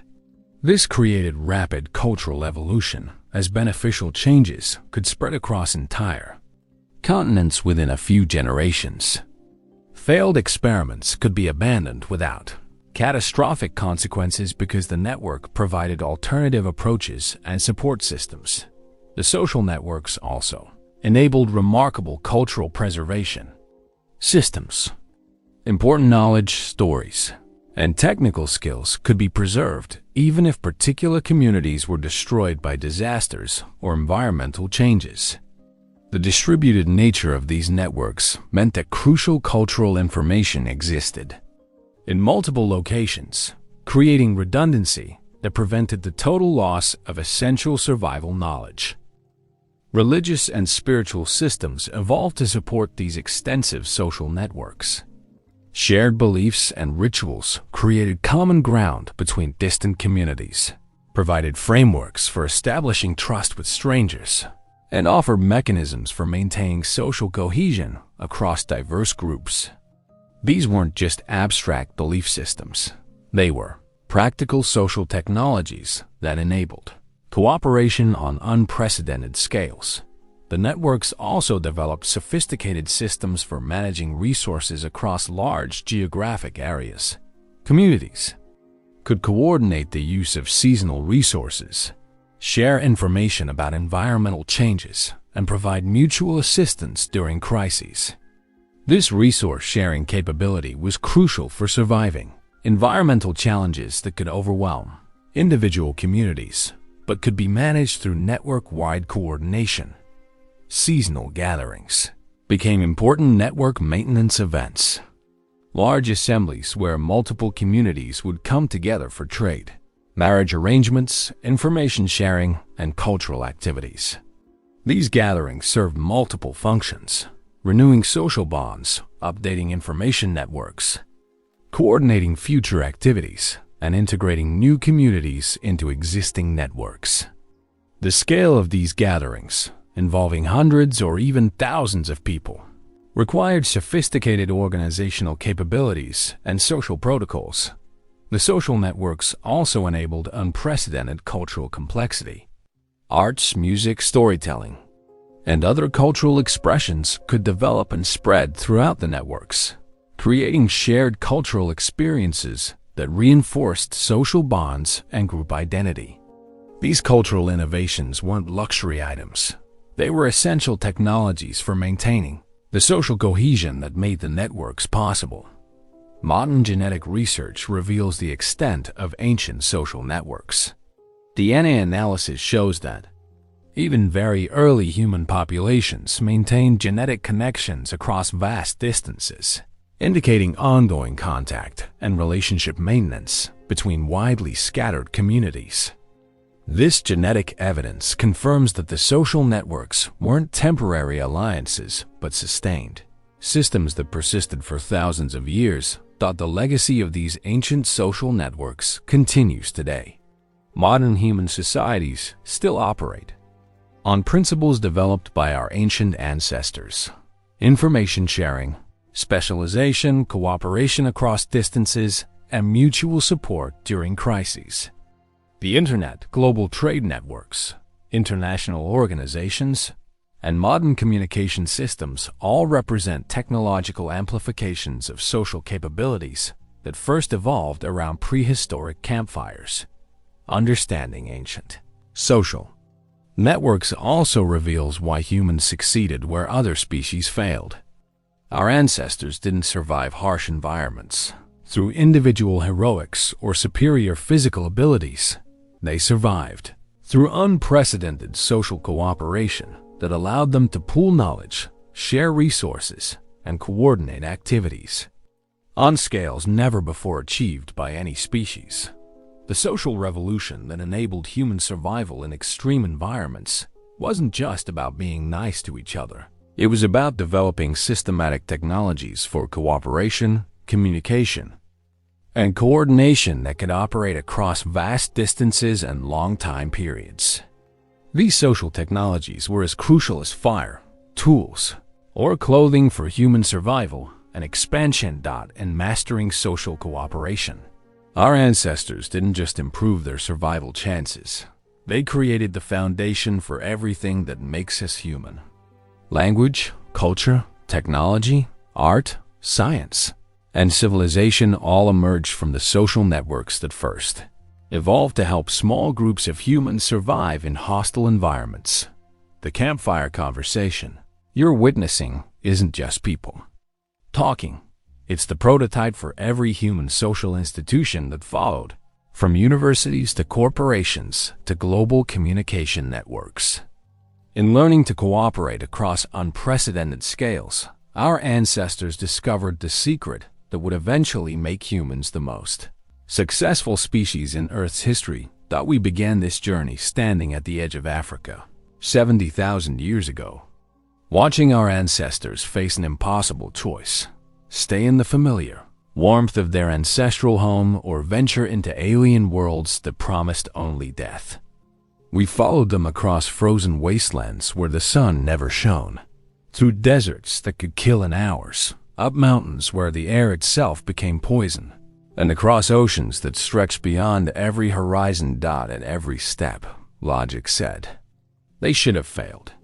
Every environment they encountered was designed by nature to kill anything foolish enough to enter. Yet not only did they survive, they thrived, creating technologies, cultures, and communities that transformed Earth's most hostile regions into humanity's greatest achievements. The secret wasn't superhuman strength or natural immunity to extreme conditions. It was something far more powerful: the uniquely human ability to look at any problem and refuse to accept that it's unsolvable. Where other species saw barriers, our ancestors saw puzzles. Where nature imposed limitations, they invented solutions. Where environments demanded adaptation, they chose transformation instead. Fire didn't just provide warmth, it rewrote the rules of survival. Tools didn't just extend human capabilities, they launched a technological revolution that continues today. Social networks didn't just improve survival odds, they created the foundation for every human institution that followed. Each conquered environment added new capabilities to our species' arsenal, creating a cascade of adaptive innovations that eventually made humans unstoppable.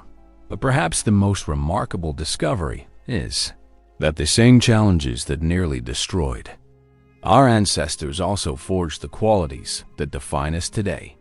The creativity that now produces art and literature was first developed to solve survival problems in impossible conditions. The cooperation that builds modern civilization began around ancient campfires, where sharing information meant the difference between life and death. The refusal to accept limits that drive scientific discovery and space exploration traces directly back to ancestors who looked at killing fields and decided to call them home. Today, As we face new planetary challenges, climate change, resource scarcity, environmental degradation, we're not helpless victims of forces beyond our control. We are the descendants of the ultimate problem solvers, the species that has never encountered a challenge it couldn't eventually overcome. The same adaptive capabilities that enabled survival in ice ages and conquest of continents remain available to us today. Our ancestors proved that for humans, there are no permanent barriers, no final frontiers, no impossible dreams. They showed us that when intelligence combines with determination, cooperation, and the courage to venture into the unknown, our species can literally reshape the world itself. The question isn't whether we can adapt to whatever challenges lie ahead. The question is what new impossibilities we'll choose to make possible next.